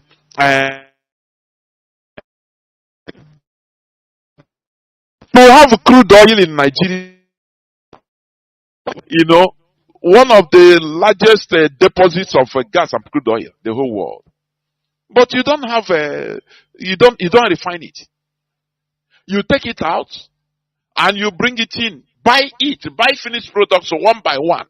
You buy paraffin, you buy diesel, you buy kerosene differently. Huge sums of money. How do you think that you are going to be respected in the world? Just ask yourself. You go to China and you import, all you know is importation. Importing finished products. That is all you know. You don't export nothing from your country. Only maybe, raw materials only. You cut wood. You carry Chinese, they come to our land, to Bomosho, and they enter into the bush, in the bush of Calabar, in any bush in our land. And you sell to them, they cut the woods, and they export to China. And after they bring you back finished products, they use it to build, refine it, turn it into something more valued. And you go there to China and bring it back. They take our soil, different soils from our land, as raw materials, at next to nothing in price. And they refine it and turn it into steel, into iron, into gold. Red sand, the red soil becomes gold. And they bring it, you go. I'm not China. You go and bring containers of finished products. How do you think that the world will respect you? I want to prick your conscience. How do you think it is? Do you think it's only by crying, by lamenting? No, because I'm black. That's why you are disrespecting. You need to be slapped. Not disrespecting only. You need more than that. For you to go back and think and reason. That is why here on Radio Biafra, we don't pity ourselves. We need to change the way we reason. Today is Saturday, yes, but today, because of my long absence a bit since last week, due to some obvious reasons, I will not talk about religion today as a topic. It will be left from next Saturday, please. But we must continue. Because what we are doing is opening the eyes of our people, telling our people what we need to know. Because this restoration of Biafra is accompanied with the most critical job that should have been done before 1960, before independence. The most critical job is what? Education. Education. That is the most critical job. In order to make us start reasoning in a different way. That is why we are doing what we are doing. Do you understand? In order to make sure that we start thinking differently, because the problem of black man is in the head, in the brain, nothing more. Look at how they are turning every Nigerian into Almajiri. Do you know how? I said I will bring it as a topic. You know, colonization comes with it being Almajirizing everybody. Almajirizing everybody. Palliative become now, they start sharing loaves of bread. That is economic empowerment in Nigeria. They come now, they start sharing 1 cup of rice to a whole street. And every people, please, because I will still continue on our topic, the continuous colonial legacy in Africa. Today is government, on the subtopic of government. But I want to say something about the way they are doing, the way Nigerian government have turned everybody. When Tinubu said, Tinubu government says it is releasing 42,000 metric tons of food items to Nigerians through emergency, through emergency agency, that is NEMA, National Emergency Agency. That is the solution to Nigeria people's problem.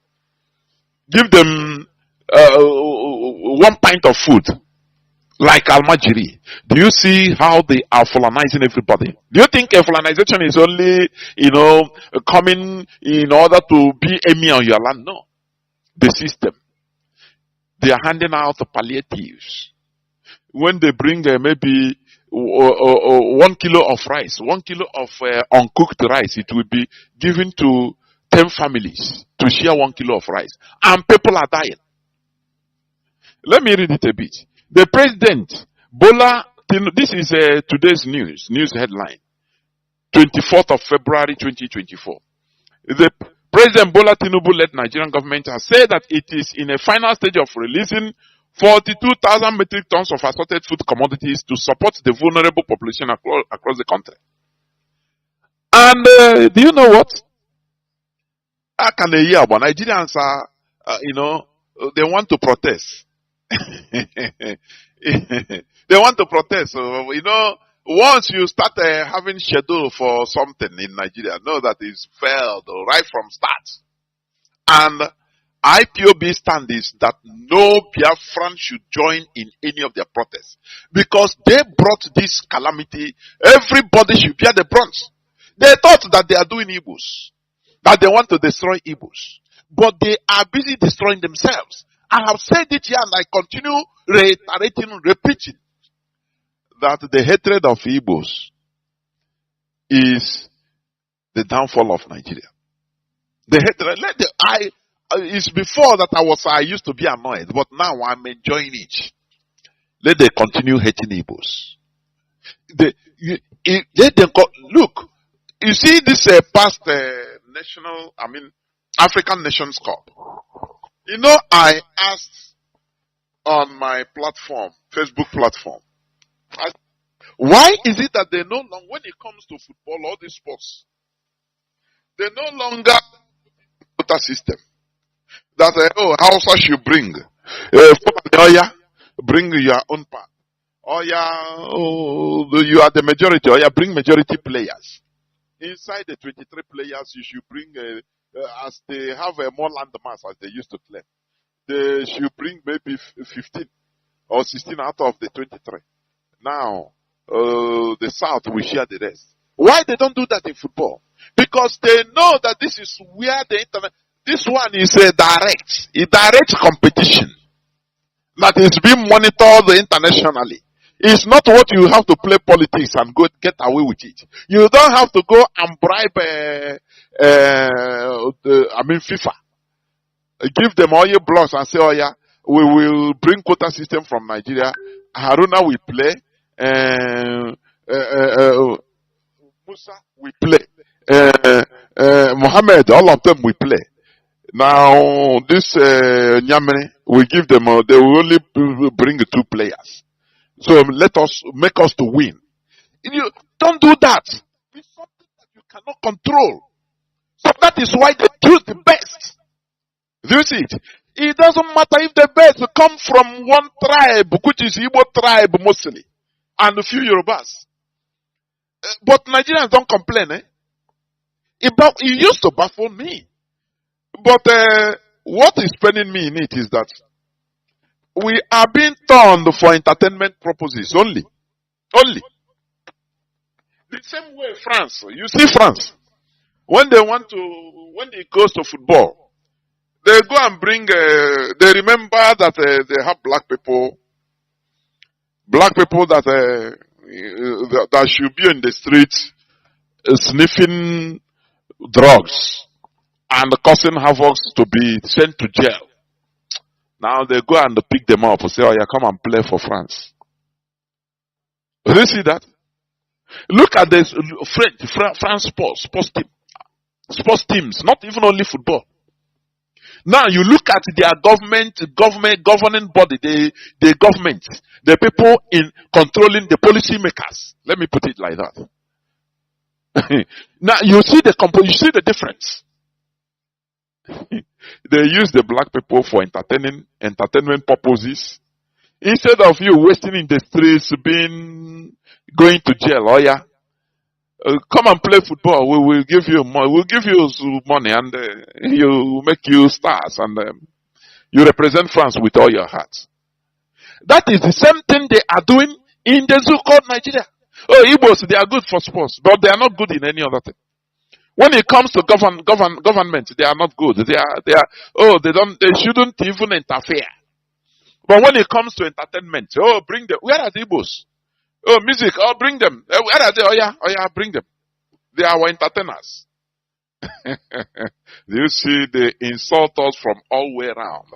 And you always think, because of your ignorance, you think that, it is good for us. They are using us for entertainment.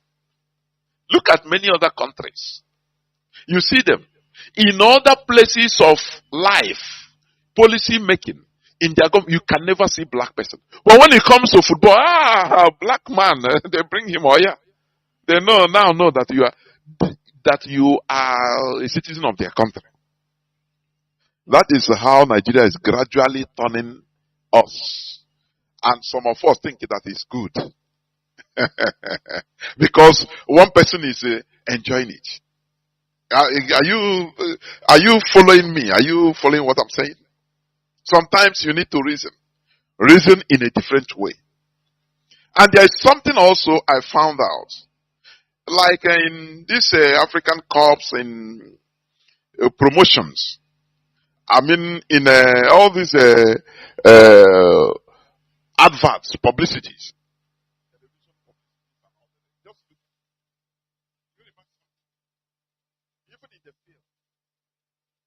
Things around in the field, what do they mostly publicize? Exhibits, pulling.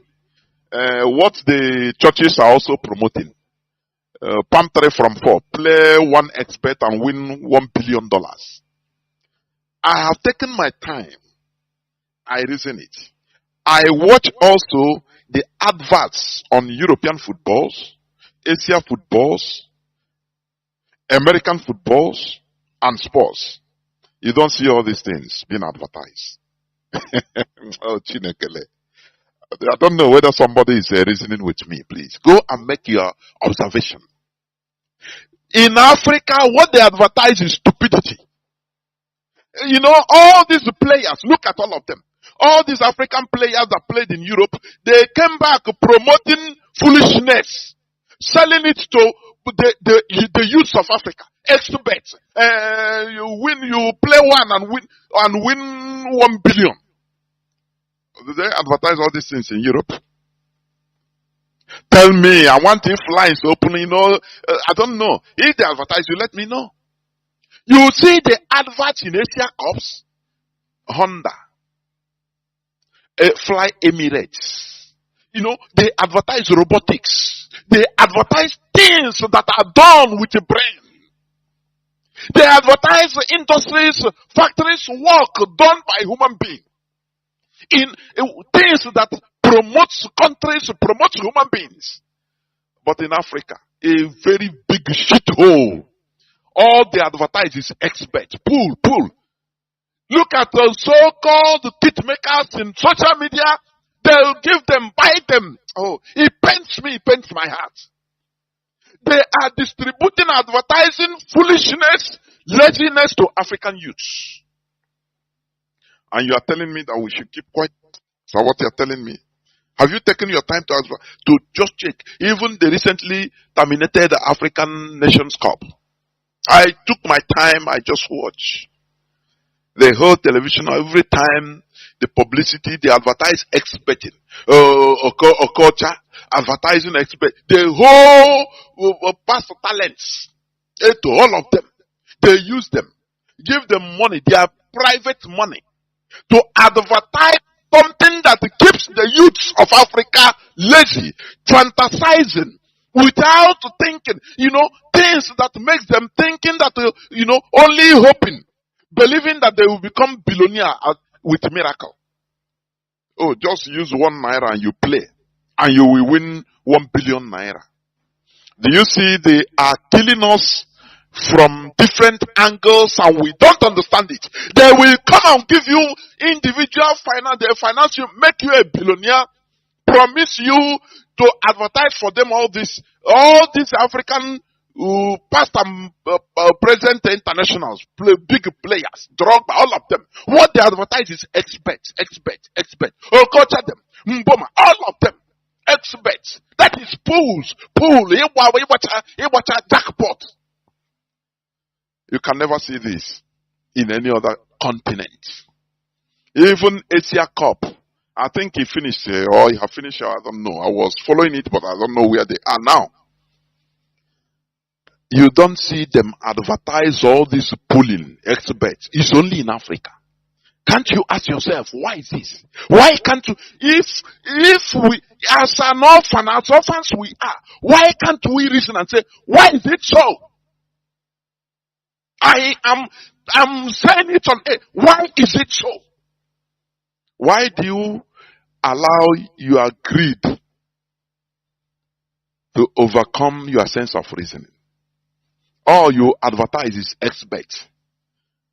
When you say use a promo code, this and that to play, all these are to continue putting the youth of Africa into a docile state. Docile. So that they'll be behaving imbecilic. Their brains will be numb to productivity. All they will be fantasizing is how to, from nothing to become billionaire. After all, in the churches they promote it. Isn't it? They promote stealing. You become a billionaire. Is it Pastor Adeboju? I don't know. All these people, I used to mispronounce their names. He said that every other church Christian will bow down to his own church members And all of them start saying amen. You see how greed is being promoted in the religion they brought to us?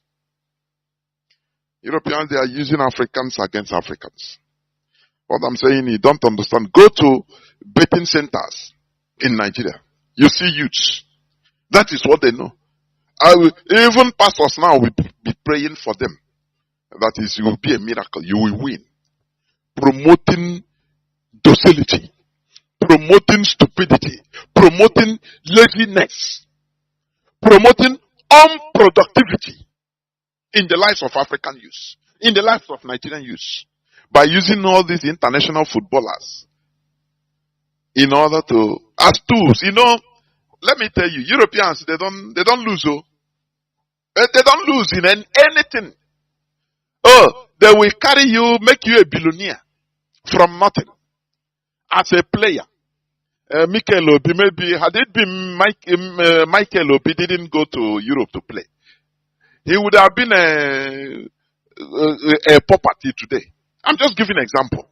But Europe, they took him, developed his talent, and he made money out of it. Do you think that the Europeans, they are crazy? They will find one way or the other to gain more from you. Not even only during your time or active time. After everything, they will use you. They are using all these football players in order to promote stupidity in the lives of African youths. By promoting experts, all this nonsense pools.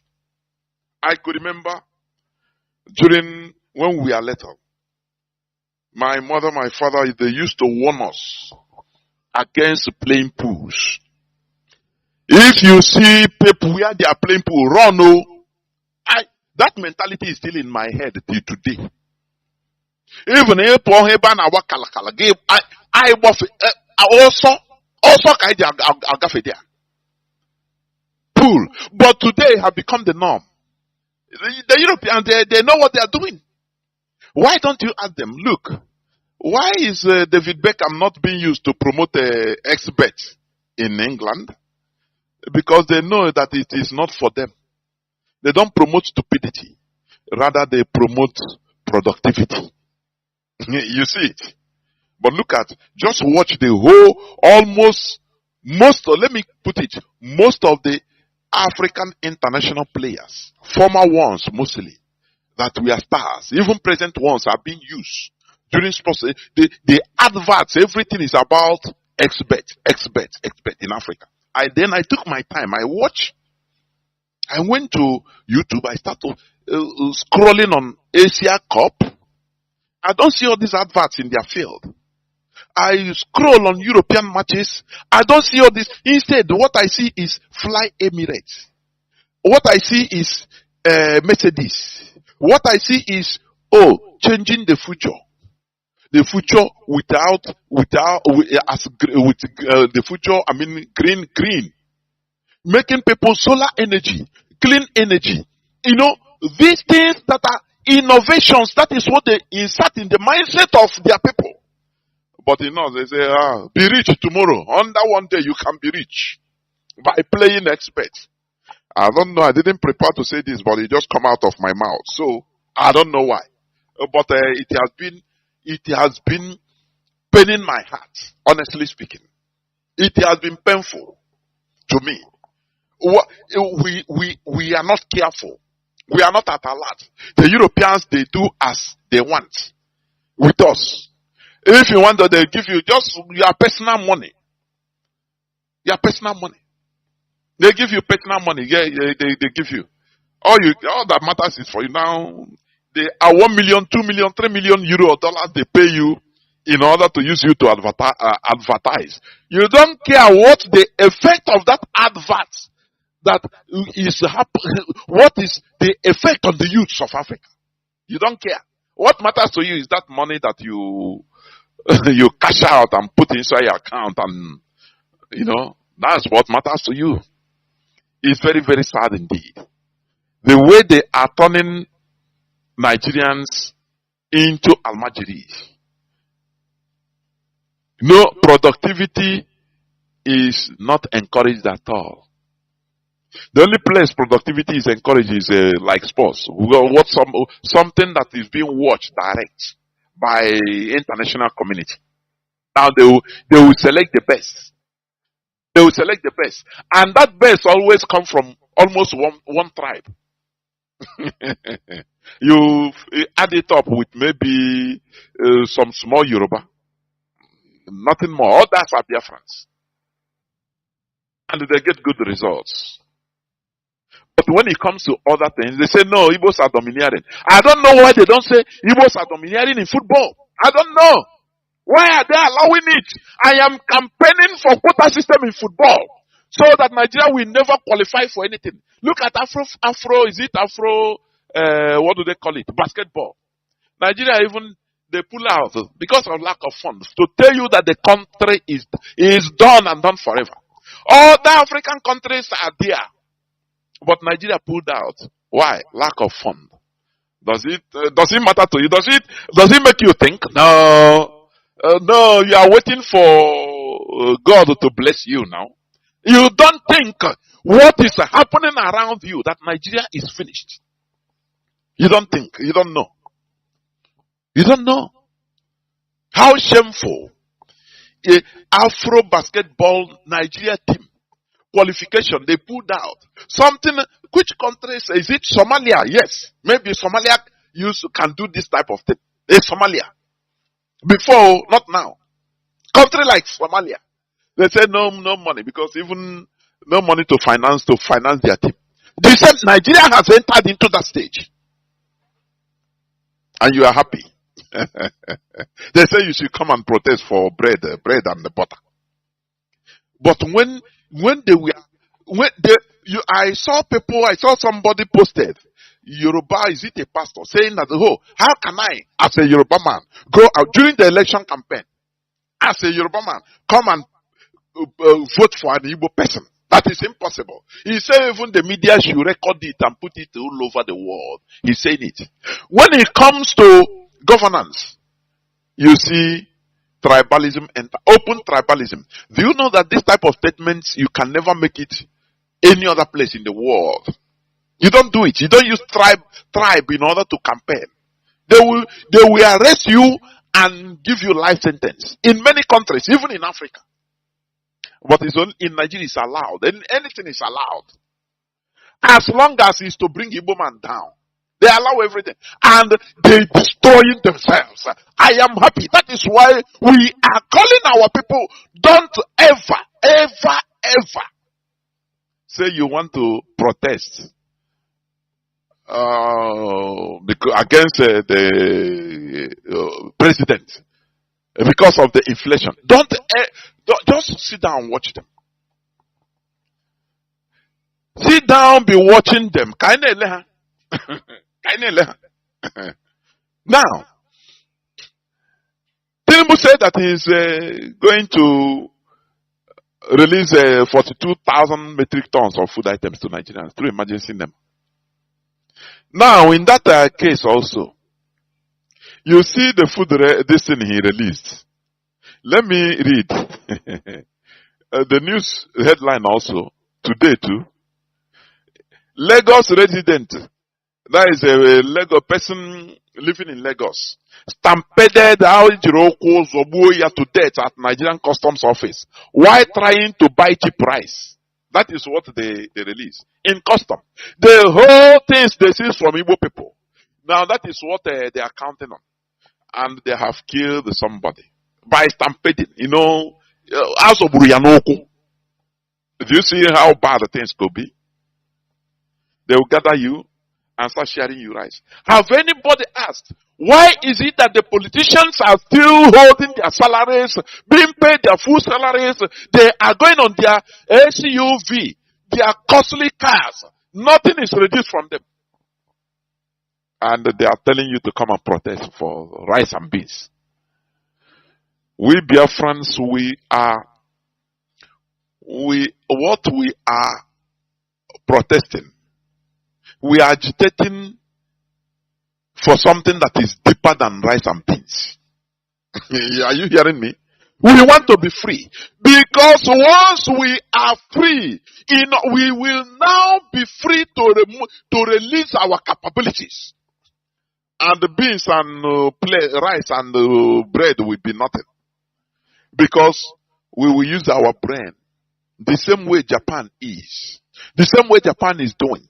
Japan has no natural resources, but Japan can feed Africa. Japan is lending money to Africa. Japan, if Japan knock, say African, how many times they have a Japan-African summit? The whole African heads of state and presidents will rush, go to Japan. A small country with no resources. Don't you ask yourself, why is it so? Because they are productive. Once you are productive, you can rule the world. You don't know that? But once you are being conditioned into thinking, believing that you will be a rich person tomorrow, into believing that you can have a miracle, you are in for a trouble. Not only you, your generations. You are in a serious mess as a people.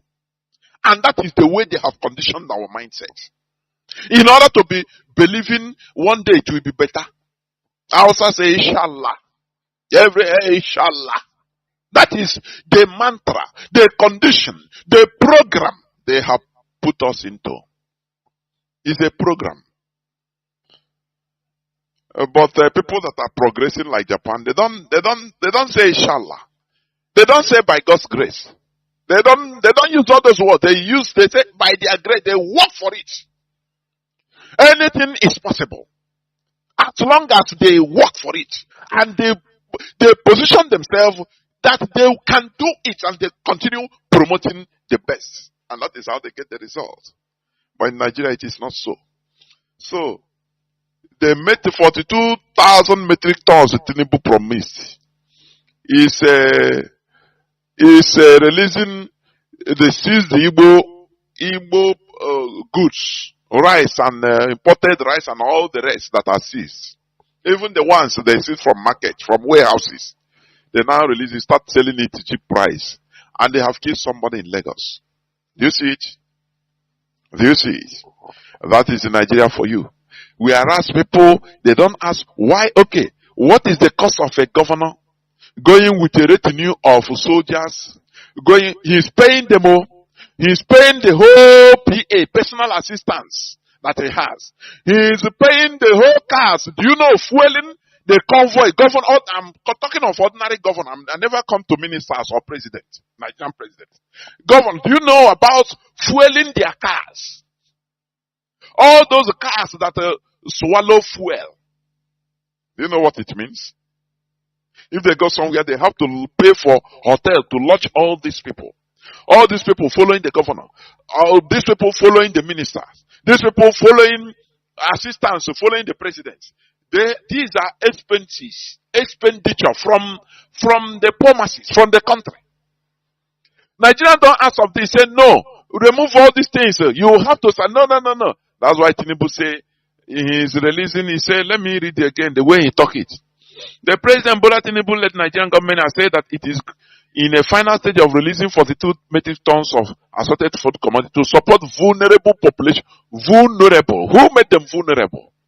Look at how they yap you. They yap the population. You are vulnerable.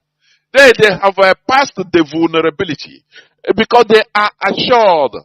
If they have a headache, they fly to France. Any minister have a cough, go to Germany. Why should they care for you?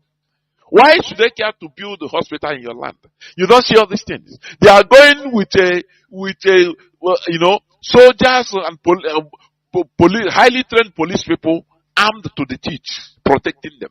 They are paying them heavy salary. They are paying them. You are to your own risk. Dog can chop dog. You don't think about it. No, they come to deceive you. They come to deceive you. That is why I am going to just explain a bit, talk a bit. It's just a few things about the continuous colonial legacy in Africa. The government in Africa is also, let me put the case study in Nigeria, is a continuous legacy, colonial legacy in Africa. That is Nigeria. You understand? Look at how they are feeding you. Now, they are Tinubu now. They are feeding Almajiri. You know Almajiri? Every morning they go line up in Alhaji's house. The line can reach 2 kilometers to be fed with 1/4 loaf of bread and tea or fura. They don't know. And they are happy. Tomorrow they will come back. That is the way they have turned every Nigerian. And that is the colonization agenda. Don't you know that? They turn the population into very poor, poverty-stricken, dependent people. That politicians, you depend on handouts from politicians. But you don't ask yourself, how do they get all this money? The money is what you are contributing. The money is what's supposed to be distributed among all of us, equitably, managed very well. But you don't care, do you? Because you're stupid. Because you are thinking on how to hate Igbo man. Now they are calling Igbo, because they thought that we are still foolish. I saw one Hausa man, he said, why is it in this difficulty? The Southeast is still quiet. So, they look at us as very stupid set of people. If you want to start using people that are usable, and they are using us in football, just give few of them some more money and they will come out. They don't even mind. They don't mind what they are saying now, beg. Do you know where I come from? I come from poverty-stricken family, so I see this opportunity, I go. That is the way they are using these footballers. Imagine, let me just give you this scenario. Imagine, when it comes to football, our Biafrans, international footballers, they will mildly, politely turn off every invitation to play for Nigeria. Politely or not anything. No, I'm sick. No, they connive maybe with their club coaches to write a report that they are sick, that they cannot make it. That is a polite way. Not necessarily no, because no. This world is about politics. Diplomatically, this one we say no.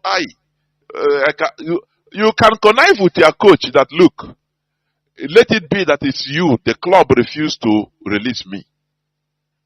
The other one say he broke leg, so he cannot make it. Imagine 90% of Biafrans refuse for football call to play for Nigeria. Imagine. Nigeria will not qualify for anything when it comes to football. Both male and female. None. But would they do that? No. Each person will be looking for his personal interest. Now, if I go now, the bonus. It will make me get more bigger club. I play for my country, for a country. So it will be in my CV. So another big club. What he's looking for is very narrow-minded. Private interest, selfish interest. He doesn't care the implication. That thing says, suffer it, let us see. Suffer it and we get our collective good results. Once they do that, this one give an excuse. This one with the club, they give the excuse. We cannot. I wanted to play, but look now, I cannot make it. One way or the other, they connive. Before God and man, Nigeria will go down immediately in football. The same way they have gone down in every other facet of life or developmental indices. They will go down in football direct. But our people, would they understand? How will you convince them? Whereby they will get something. Selfish interests. We must continue. You see this struggle. It is not only about Mazi Ukachi. It is not only about IPOB. It is a collective fight. It should be. Whereby everybody should sacrifice in his own way. This thing I'm saying, maybe you're a footballer. A Biafran footballer, an Igbo footballer, a job footballer, anything international. Oh, you are happy, they call you for. No. You can do something, give excuse. You can give excuse or connive with your coach to tell him, I don't want to go to play for this country. I beg. How do we do it? You plan it in your club. So that no person will be, if you are called, it's your coach that will defend you. So that you don't have much problem. You see it, or can you do it? What matters to you is that money they are going to give you. That bonus, that money. It's your eye, that is it. Can you sacrifice? It's left for you to decide. But for talking, we must talk.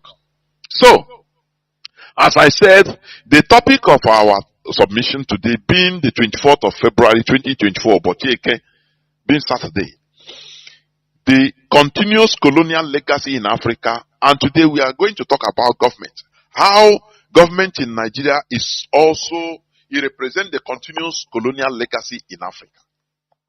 I don't know this one, I'm going to have it in series about government because it's very long. I am telling you. Let me start by also defining colonialism, which I've been doing. But I am doing it in order to flash back to, bring back your memory. Because many of our people are 15 minutes, according to Mazi Ukachi. 15 minutes memory. Even some no even reach 15 minutes. No. All other, the whole 100% is filled with emotion. Only maybe 1%. And that is that 1% that makes it 15 minutes.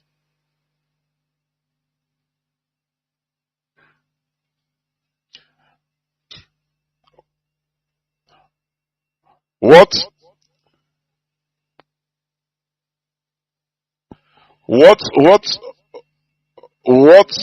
excuse me, what is filling the other maybe 1% is only 15 minutes memory. That is it. So, now, colonialism is the direct and overall domination of one country by another on the basis of state power being in the hands of a foreign power. That is colonialism. The first objective of colonialism is political domination.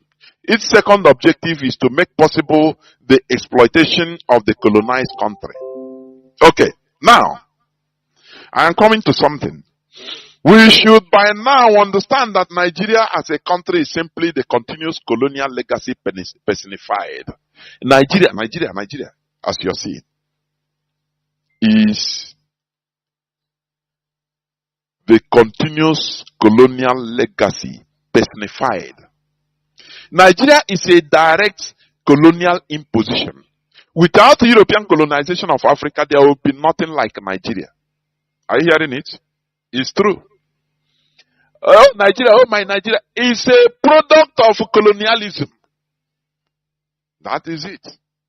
When you are talking about Nigeria, you are talking about that you are solidifying neo-colonialism. That is the truth. And the devil is in the details, which I will give one example. Are you understanding it? Colonial legacy takes the form of part determination, P-A-T-H. Part determination. That is also an aga. Part determination, implying that colonial choices determine the post-colonial ones, or at least conditioned them, such that departure from the colonial pattern was and perhaps remained difficult and costly. Is it not what we are seeing today? Is it not what we are seeing today?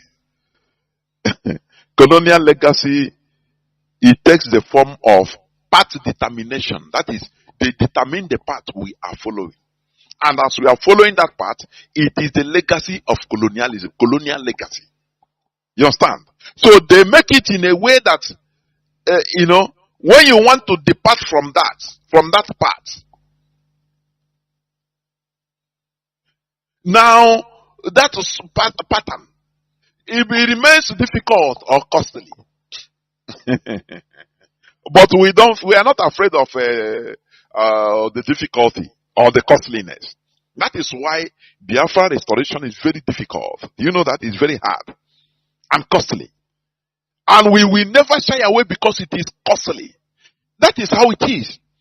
When colonial, as we are being colonized, they impose a path. The path they want us to follow. You understand me? And that path, if we want to try to be ourselves, which is what we are doing today, it will be costly and hard, very difficult. So, as a soft-minded fellow, you just checking out. Say, nah, this thing, you cannot get it. Oh. Do you see? Because we want to remove ourselves from colonial legacy.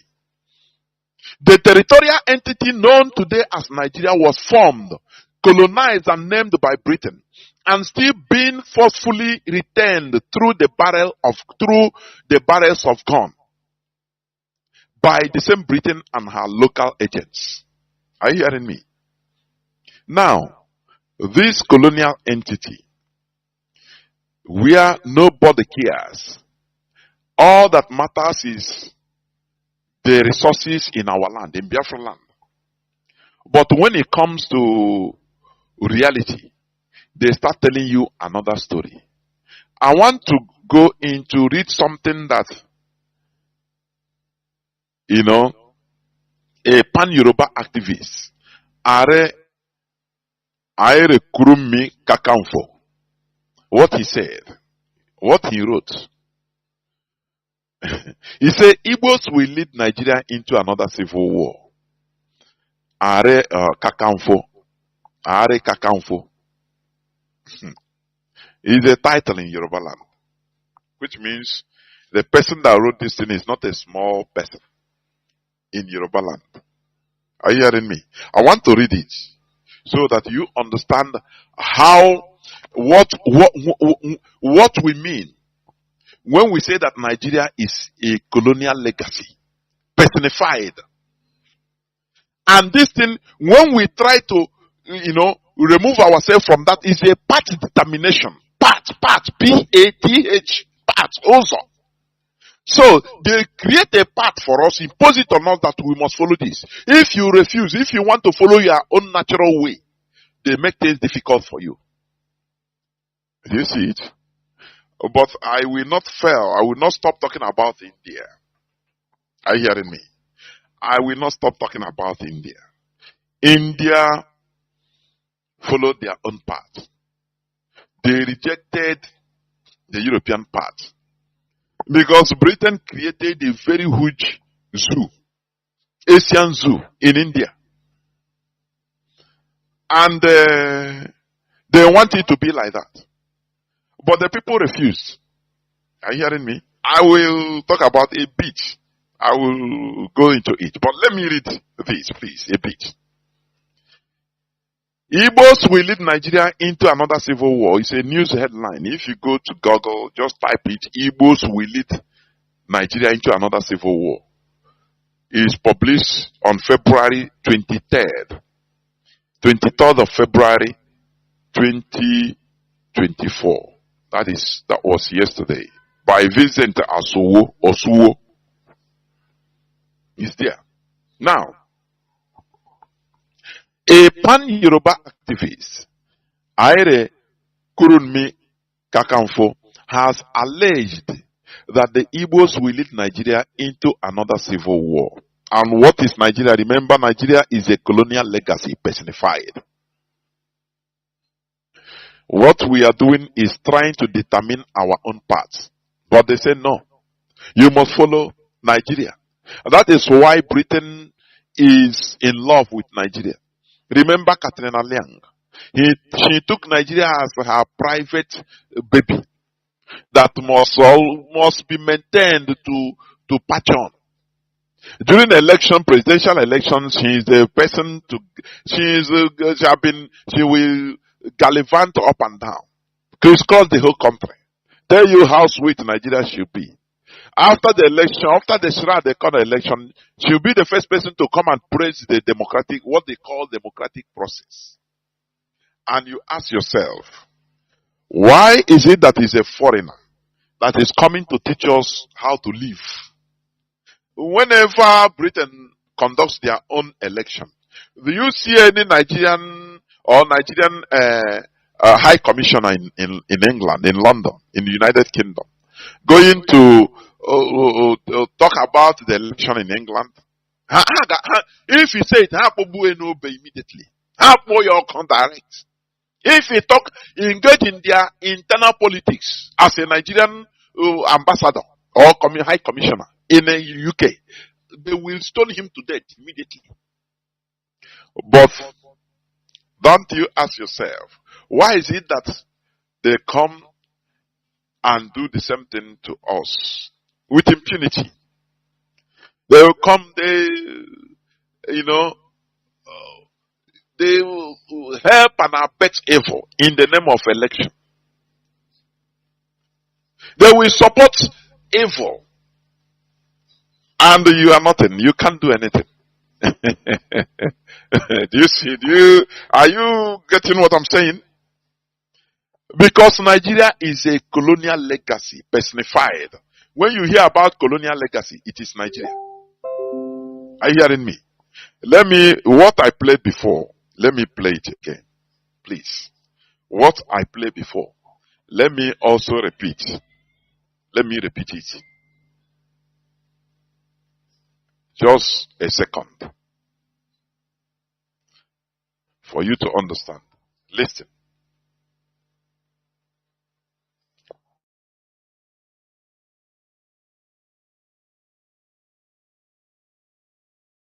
Why Nigeria is this poor but rich in natural resources. You have to question where all the crude oil, agriculture, gold, lithium, granite, phosphate, and uranium in northern Nigeria are. The second thing to look at is the agreements for the continuation of colonization Nigeria signed with Britain. The agreement for the continuation of colonization Nigeria signed. Have you taken your time? These are secret documents. Even if it's not directly, but it's like that. Have you ever asked yourself, why is it that every presidential candidate, Nigerian presidential candidate, goes to Chatham House? The man said it here. He will go and give speech, defend what he wants to do in faraway UK. But after you be demanding, crying for equality in the streets of London as a Nigerian. Are you not stupid? Have you asked yourself, why is it that somebody that's supposed to be my president in my country, Nigeria, now before a candidate to that post, he has to come to convince people in England, to convince United Kingdom.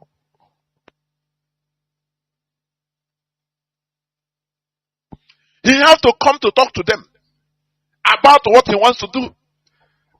Do we have so-called intellectuals really? Do you ask yourself this question? But you don't see, UK presidential, prime minister candidates or members of parliament coming to Nigeria to debate what they are going to do for London, for England. But you'll be in the streets of London claiming, I'm a Nigerian, you have to give me right. You are a simple monkey because you don't reason. When you reason all these things, you should be ashamed of yourself in the streets of London. I am telling you. You should, for calling yourself a Nigerian, you should be ashamed. You shouldn't even talk loud. I am telling you. Until we, compoundly, collectively take our own part, which is what Biafra is championing. Biafra restoration is about going to our path, going back to our root, removing ourselves from this colonialism. That is why it is very difficult and hard. Are you hearing me? Presidential elections, the British, you go to our Nigeria presidential candidates. They will go to London to explain to them. They become invited to London, to Downing Street, and you are happy. Have you ever seen before, is it the Indian Prime Minister? Is it Ramando Prodi or what is his name? Did he ever visit Chatham House or London to explain what he's going to do for India? Via tells you everything you need to know. As the wretched of the earth you are, as a Nigerian. That is why you are taken for granted. Until you start thinking. Until whether you are Yoruba, until you understand that look, Nigeria is a colonial legacy personified. Is better with chart our own ways, because without Britain without British presence in Africa, without Britain colonizing us, there will be nothing like Nigeria. Don't you know that? Or do I need to explain to you? Without Britain colonizing Africa or coming to colonize places in Africa, Europeans in general, there will be nothing like Nigeria. What we have Arab Confederacy, we have Oyo Kingdom, we have our kingdoms will flourish, we develop through that way. Do you know that? No, you don't know, because you're ignorant. Continue listening to these, please. These agreements may not have the name continuation of colonization, but they have the meaning, the means, and the action of continuation of colonization. Foreign countries have been mining Nigeria's natural resources, but Nigeria could not mine its own natural resources. The natural resources in Nigeria do not belong to Nigeria, but to their colonial master, who still runs the country. The agreements that Nigeria signs prevent any Nigerian... To their colonial master, who still runs the country. That is colonial legacy. Are you hearing it? Without colonialism, there wouldn't be nothing like Nigeria. That is why I say it, quote me, Nigeria is a colonial legacy personified. Nigeria. Continue. President from making Nigeria's natural resources. Nigeria could not mine its own natural resources. The natural resources in Nigeria do not belong to Nigeria, but to their colonial master, who still runs the country. The agreements that Nigeria signs prevent any Nigerian president from making Nigeria's natural resources Nigerian ownership. Recently, His Royal Highness Sanusi Lamido Sanusi was asking where the money from the crude oil sold went, and it puzzled me. Does he not know, or is he afraid to say something? The president and the NNPC boss are his friends, so he should be asking them. By now you should know that you can't get paid for natural resources that do not belong to you. Nigeria can only get maybe 10% or less, while the colonial masters get over 500%. Nigeria has built 3 refineries for over 40 years, but they cannot use even one of them because the colonial master hasn't approved it. Each time a Nigerian president tries to commission and start using the refineries, they are either assassinated or dethroned through a coup d'etat. Nigerians will not understand the trouble General Yakubu Gowon had to endure because he was dethroned when he set a date to commission those refineries. Abacha was assassinated because he wanted to commission the refineries. Yar Adua was poisoned because he wanted to secure another economic shipping of the dredging lower river Niger. He neglected the colonial master's instructions and wanted to make life easy for his people. Another chapter of this discussion is the recruitment process of the Nigerian president by the UK. Do you now understand that the economic strangulation of Biafra land is direct order from Britain? Do you know that? The economic strangulation of Biafrans in our land. We have sea bodies, but no seaports. It is a direct order from Britain, the colonial masters. Is it clear to you now? That is why I continue saying that Nigeria is a colonial legacy personified. Continue, please. Let me finish it. Candidates have to go to the so-called Chatham House to get interviewed for the position of... Another chapter of this discussion is the recruitment process of the Nigerian president by the UK. Candidates have to go to the so-called Chatham House to get interviewed for the position of Nigeria presidency. If you get a call for a second interview and a third interview, then you are the next president. Yet some Nigerians still believe it's democracy and that their votes count. Watch out for part 2.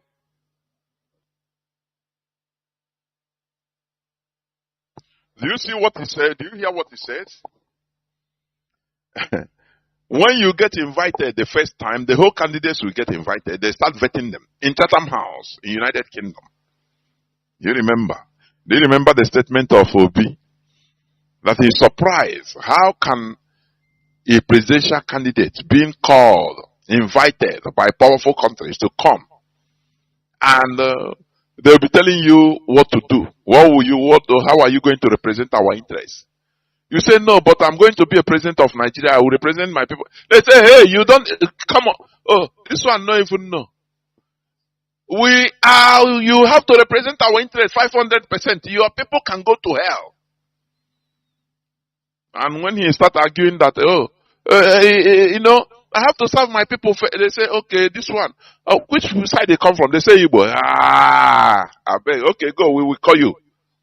They will not call you again. You see it? But you are foolishly dancing that it is your PVC.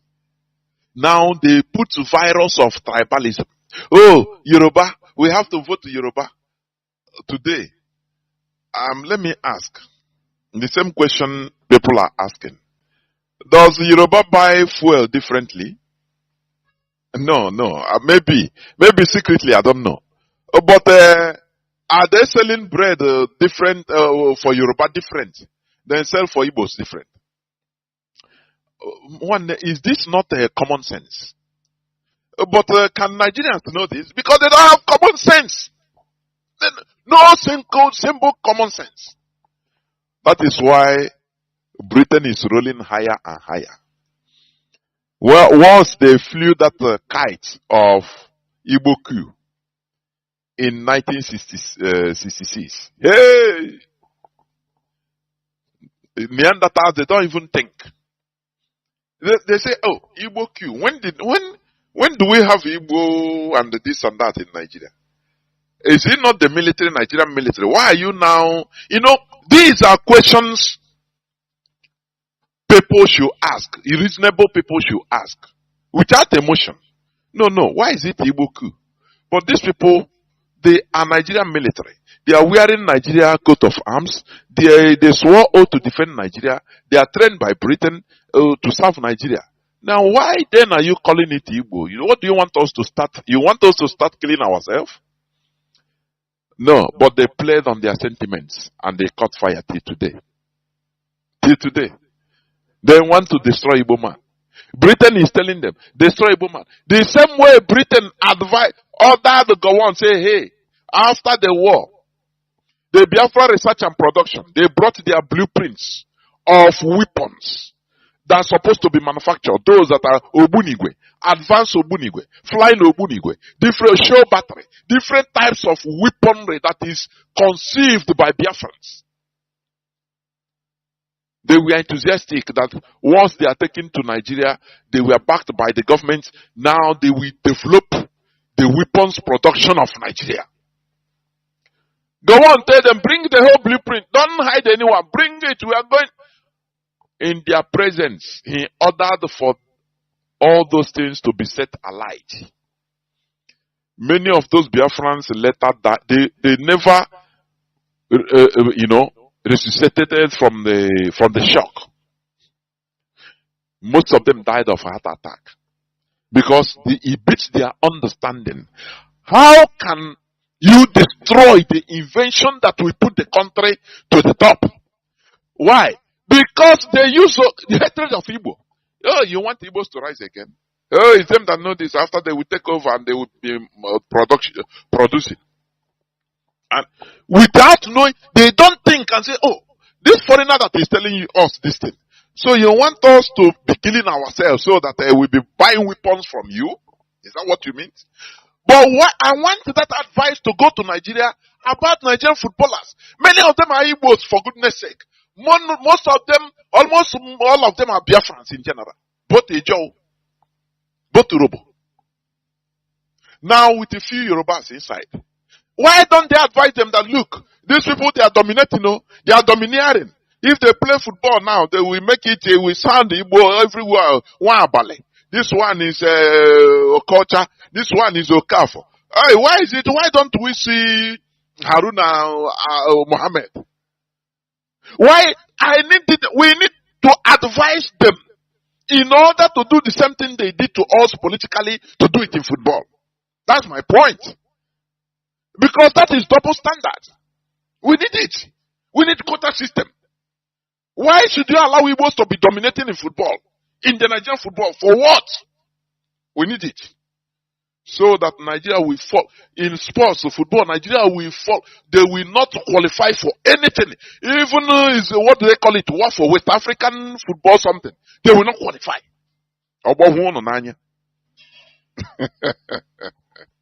Do you see that we go with superior arguments? Are you seeing it? Now, let me continue reading what this anti-Igboist,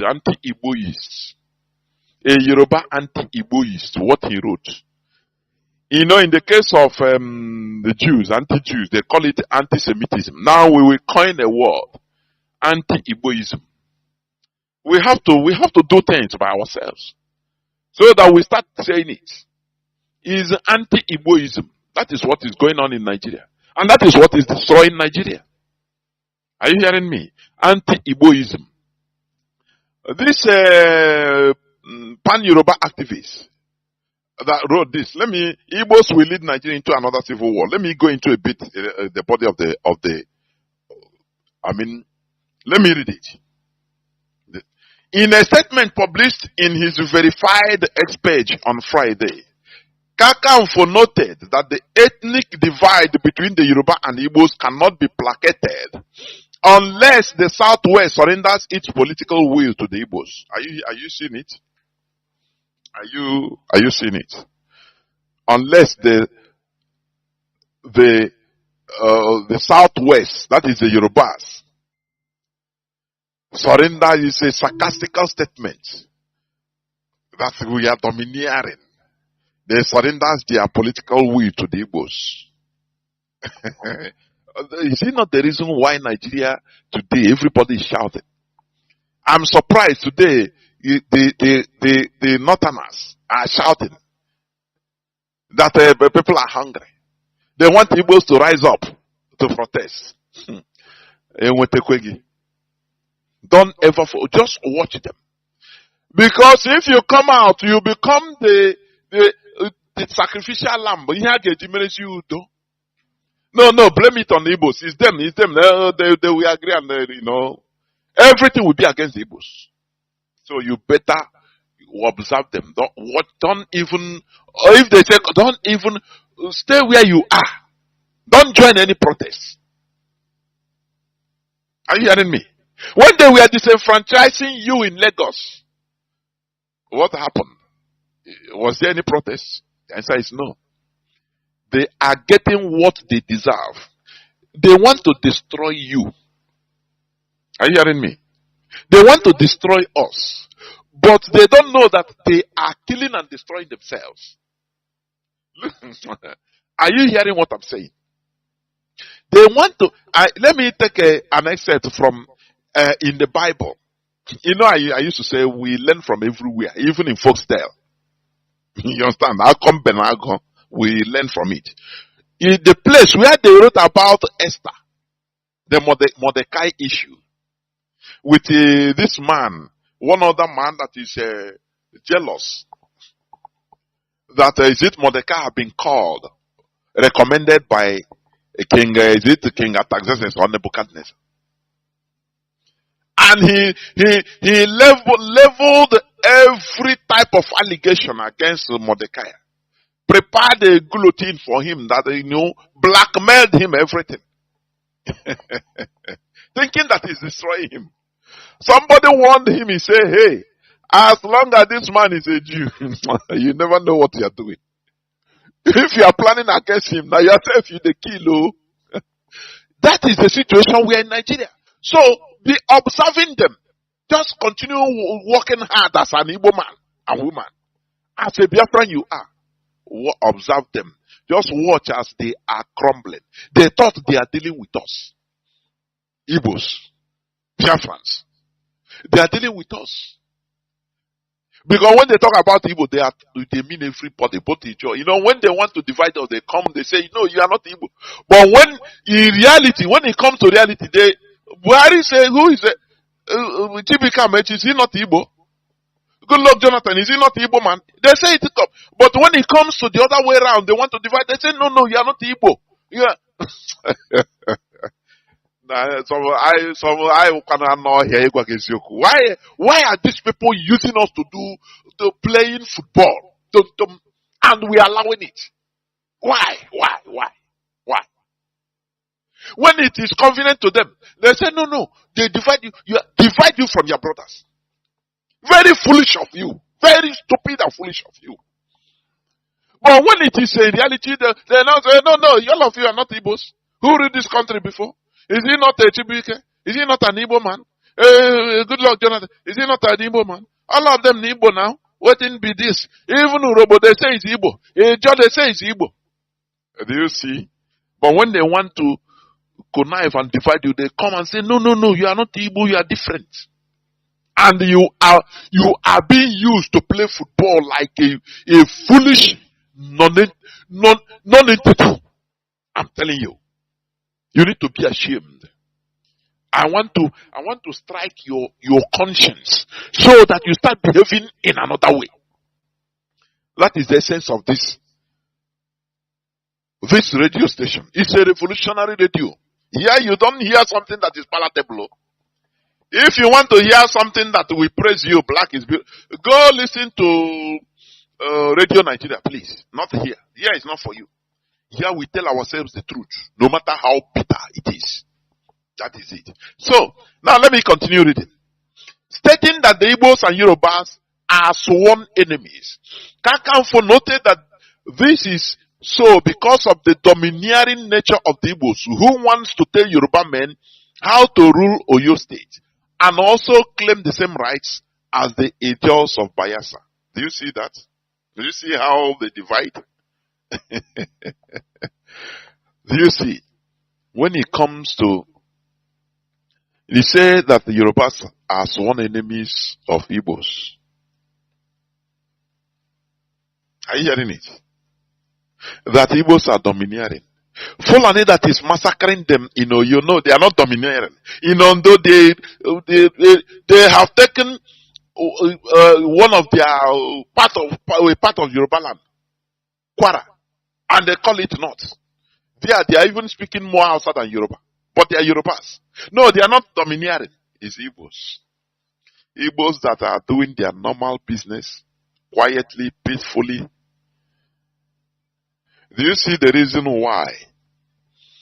To be peaceful, preaching peace is so bad. What I'm telling you, I am saying it with the bottom of my heart. If you preach too much peace, you become a victim of that peace. I will give you example of something. Let me digress a bit before I come back. Do you know, what do you call, Mahatma Gandhi? Let me tell you a story. Mahatma Gandhi is a very peaceful man, peaceful agitation. Everything about him is peace, peace, peace, peace. Are you hearing me? And he's a great man, revered by Indians and all over the world. He's an icon till today. But let us face the reality. Because sometimes there are things that are more than what you can see, or more than what you can hear, or what you are hearing. He was assassinated, killed in a year after independence. After Indian independence. Somebody, a Hindu nationalist, a Hindu radical, killed him. And for good reasons. Are you hearing me? I will explain a bit.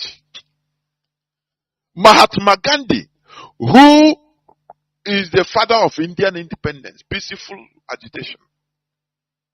He was, after their independence, he was killed by one man called Naturan Godse.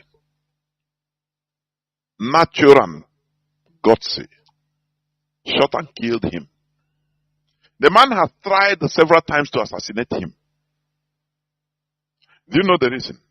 Because that is the main point. Let me go a bit, just a bit. They captured this man alive. And do you know who helped to capture this man alive? A vice American consul that was recently sent to India at that time in 1948. He was in the crowd, which means they are monitoring everything. These are CIA agents. Let me tell you something. Sometimes they can use somebody in order to get something and use him. The colonialists can use him. The world is, the politics is so sophisticated. You know that? It needs advanced mindsets to understand some certain things. Mahatma Gandhi was a peacemaker, peace preacher, this and that, but it's too much. This man, during the man's trial, Natural Guts, there are things he said, and I quite agree with him. That's why I say that, look, Indians today, they might not be saying it loud, but they will be, many of them will be thankful of this man that killed Mahatma Gandhi, because he was preaching too much peace. You understand me? As a Hindu. Too much peace. His own peace is too much. That he want them to turn into imbeciles. Even if your enemy slap you, you go and fast. That is what the man, the killer or assassinator, the killer of Mahatma Gandhi said in the court. They hanged him the following year. He doesn't care. He doesn't care about his life. He said, I killed this man. If I didn't remove him, he will turn us Hindus into subservience to our Muslim brothers, to the Muslims. Are you hearing it? Let me read a bit, except from his trial. Let me read it. This man, he said something. God said, I thought to myself, that was during his trial. I thought to myself, and foresaw I shall be totally ruined. That is, and the only thing I could expect from the people would be nothing but hatred. That is, if I were to kill Gandhi, he thought it, he thought about it. He said people will hate me, my life is ruined, but at the same time, I felt that the Indian politics, in the absence of Gandhi, would surely be proved practical, able to retaliate. Are you hearing? And will be powerful with armed forces. No doubt, my own future will be totally ruined, but the nation will be saved from the inroads of Pakistan. This is part of what the man said. His defense. He don't care about his life. That is why I say sacrifice. Do you see these people that are white or yellow? Their life is different. There are some things, even individually, they cannot accept it. Then they sacrifice, instead they sacrifice their life. That's ambition. They sacrifice their life in order to achieve it. Whereas we love our life like, hey, we love our life and we are losing it.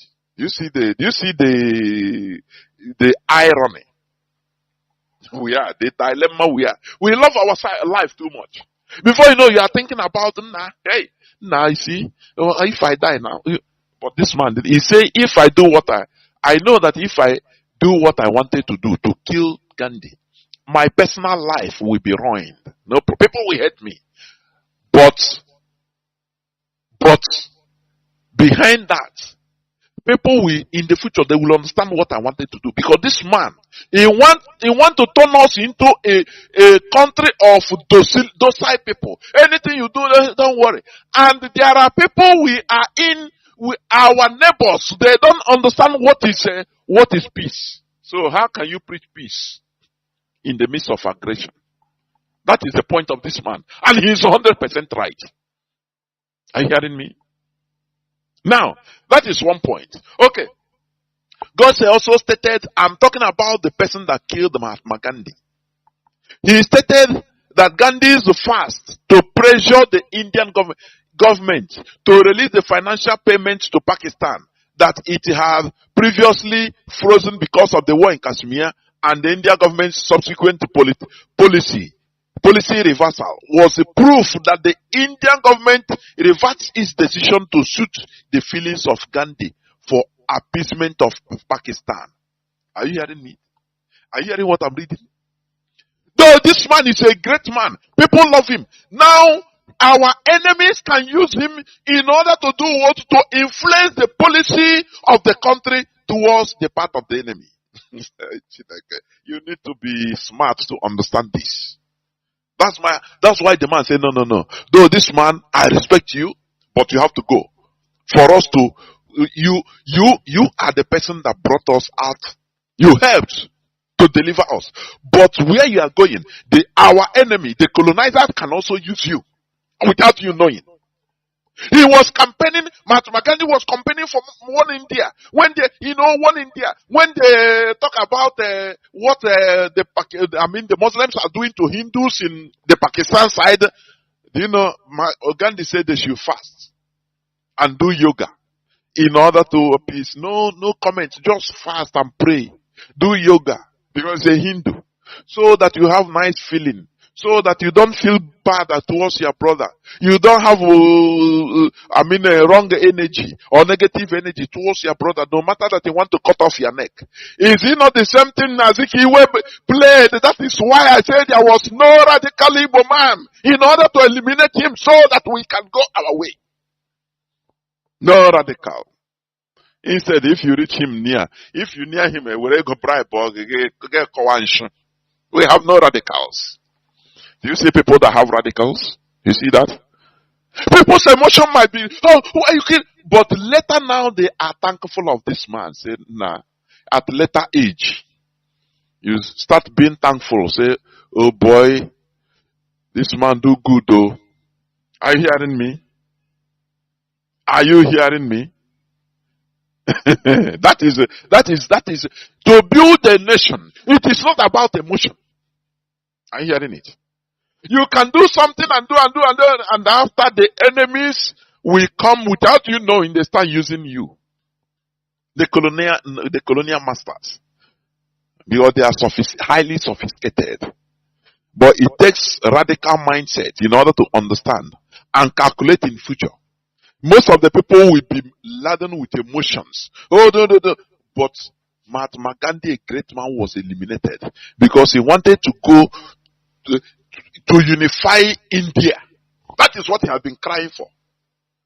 They told him that, look, this man said, look, we are not the same with Muslims. You are preaching peace. These people don't know about peace. So, let me read. There is a place he made a statement.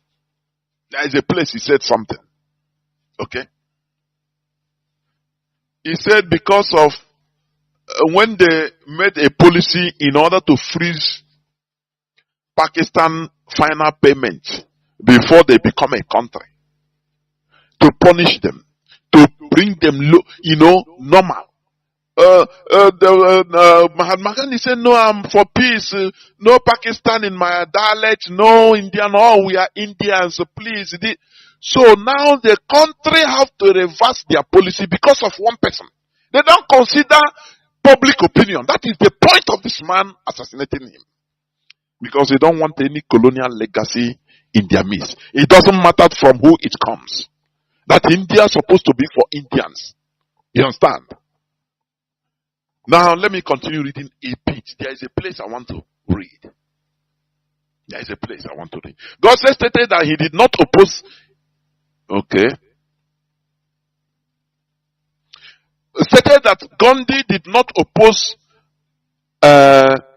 his teachings. That is peaceful teachings. But Gandhi's talk of religious tolerance and non-violence has already caused India to cede Pakistan to Muslim. Are you hearing it? Uprooted millions of people from their home, caused immense violence, loss of life, and broken families. He believed that if Gandhi was not checked, he would bring destruction and more massacres to Hindus. In God's opinion, the only answer, listen here, The only answer to violent aggression was violent self-defense. That is it. That is why I say when you are a too much advocate of peace, you become a victim of that peace. That is where we Igbos, why we are where we are today.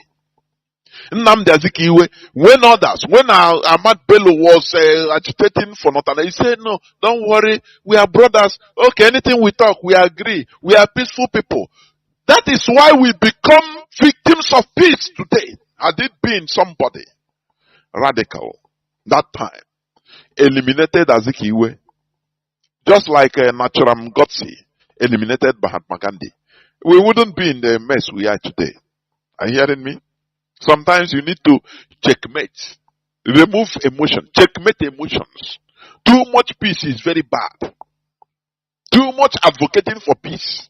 Peace, peace, peace, peace. Today we are the sacrificial lambs because of the peace, peace, peace of Ezekiel.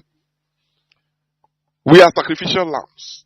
Are you hearing me? Now, let me go back. So this man, this Mahatma Gandhi was killed, assassinated, the man of the people, in the presence of the people. He was annoyed. He said anything that happened to us, Hindus, he will say, let us pray. Let us fast. And he killed him in a prayer meeting, in a prayer hall. Hindu prayer hall. Where Mahatma Gandhi was to lead in prayer. He came and bowed to him and brought out pistol and killed him. Because Mahatma Gandhi was also, the colonial masters were enjoying Mahatma Gandhi's system.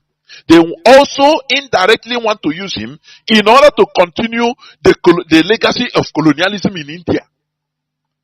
But radical Indians say no. They have to remove that man. And that is why India is pure today. Standing on their leg. That is why somebody have to remove emotion. Are you hearing me? That is how it should be.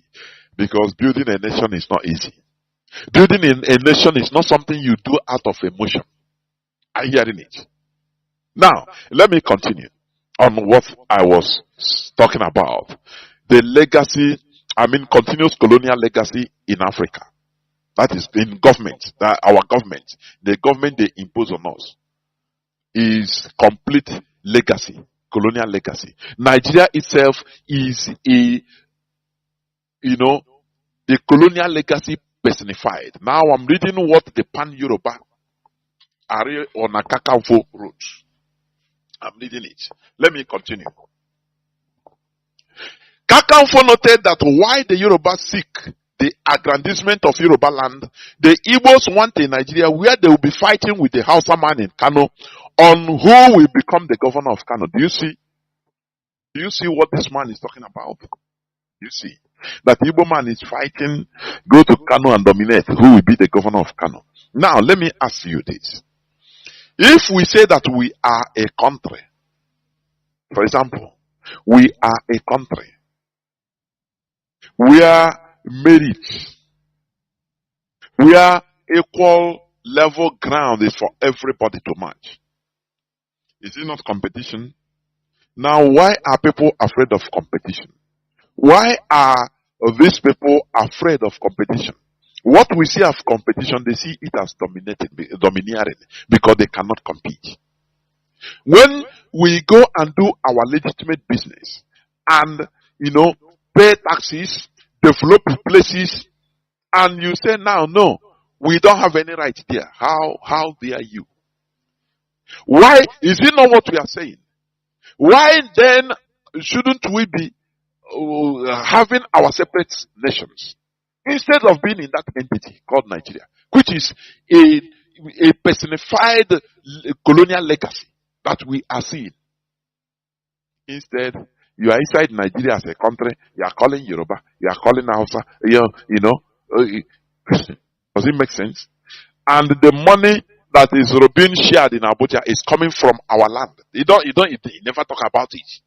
Do you see how evil they are? You see, the other time, a video surfaced. Somebody went to Imo State, Izombe, and videoed pipeline for crude oil and for gas.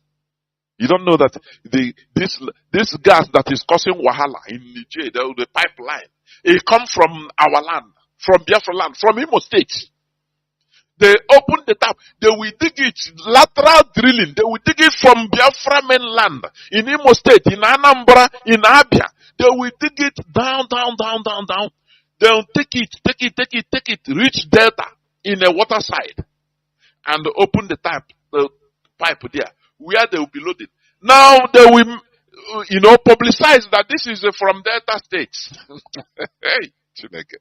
They will take it to Bayelsa, take it to Iguacha in the seaside, and after they open the tap, now they say, this is our oil, this is our gas. But when you follow the pipe, you see that it's coming from my backyard in Imo State. This is what Britain is doing us. The comrade videoed the whole thing. He said, look at the pipe they are laying. They are laying this pipe down to Iguacha from Izombe. So that you will not be seeing anything going on in Izombe. Now they will be using sophisticated lateral drilling mechanism from Iguacha, drilling it. And the people there will be saying, it's our oil. It's our oil. You don't know that. Nandia you honestly. If Biafra come, there are things you will see that have been going on for decades. When they reveal it, if Biafra come, you even want to turn to a suicide bomber in London. I am telling you, because what they did to us, it was too much. I am telling you. The way they are scamming us. Look at Obaru this thing. Drilling sites. They dig it. They don't pay no royalty to Anambra. During the time of Obiano, I don't know whether they are doing it now. Mazi Ukachi talks about it the other time. He talked about it. No drilling right. No right as producing crude oil. Instead, they go dig it down and go to Delta State in Warri and open the tap there so that it will be, and they will be paying the right to Warri as it is their oil. Oh, I'm telling you honestly, when you are seeing what is happening, you know that this world is a horrible world. It's a horrible world.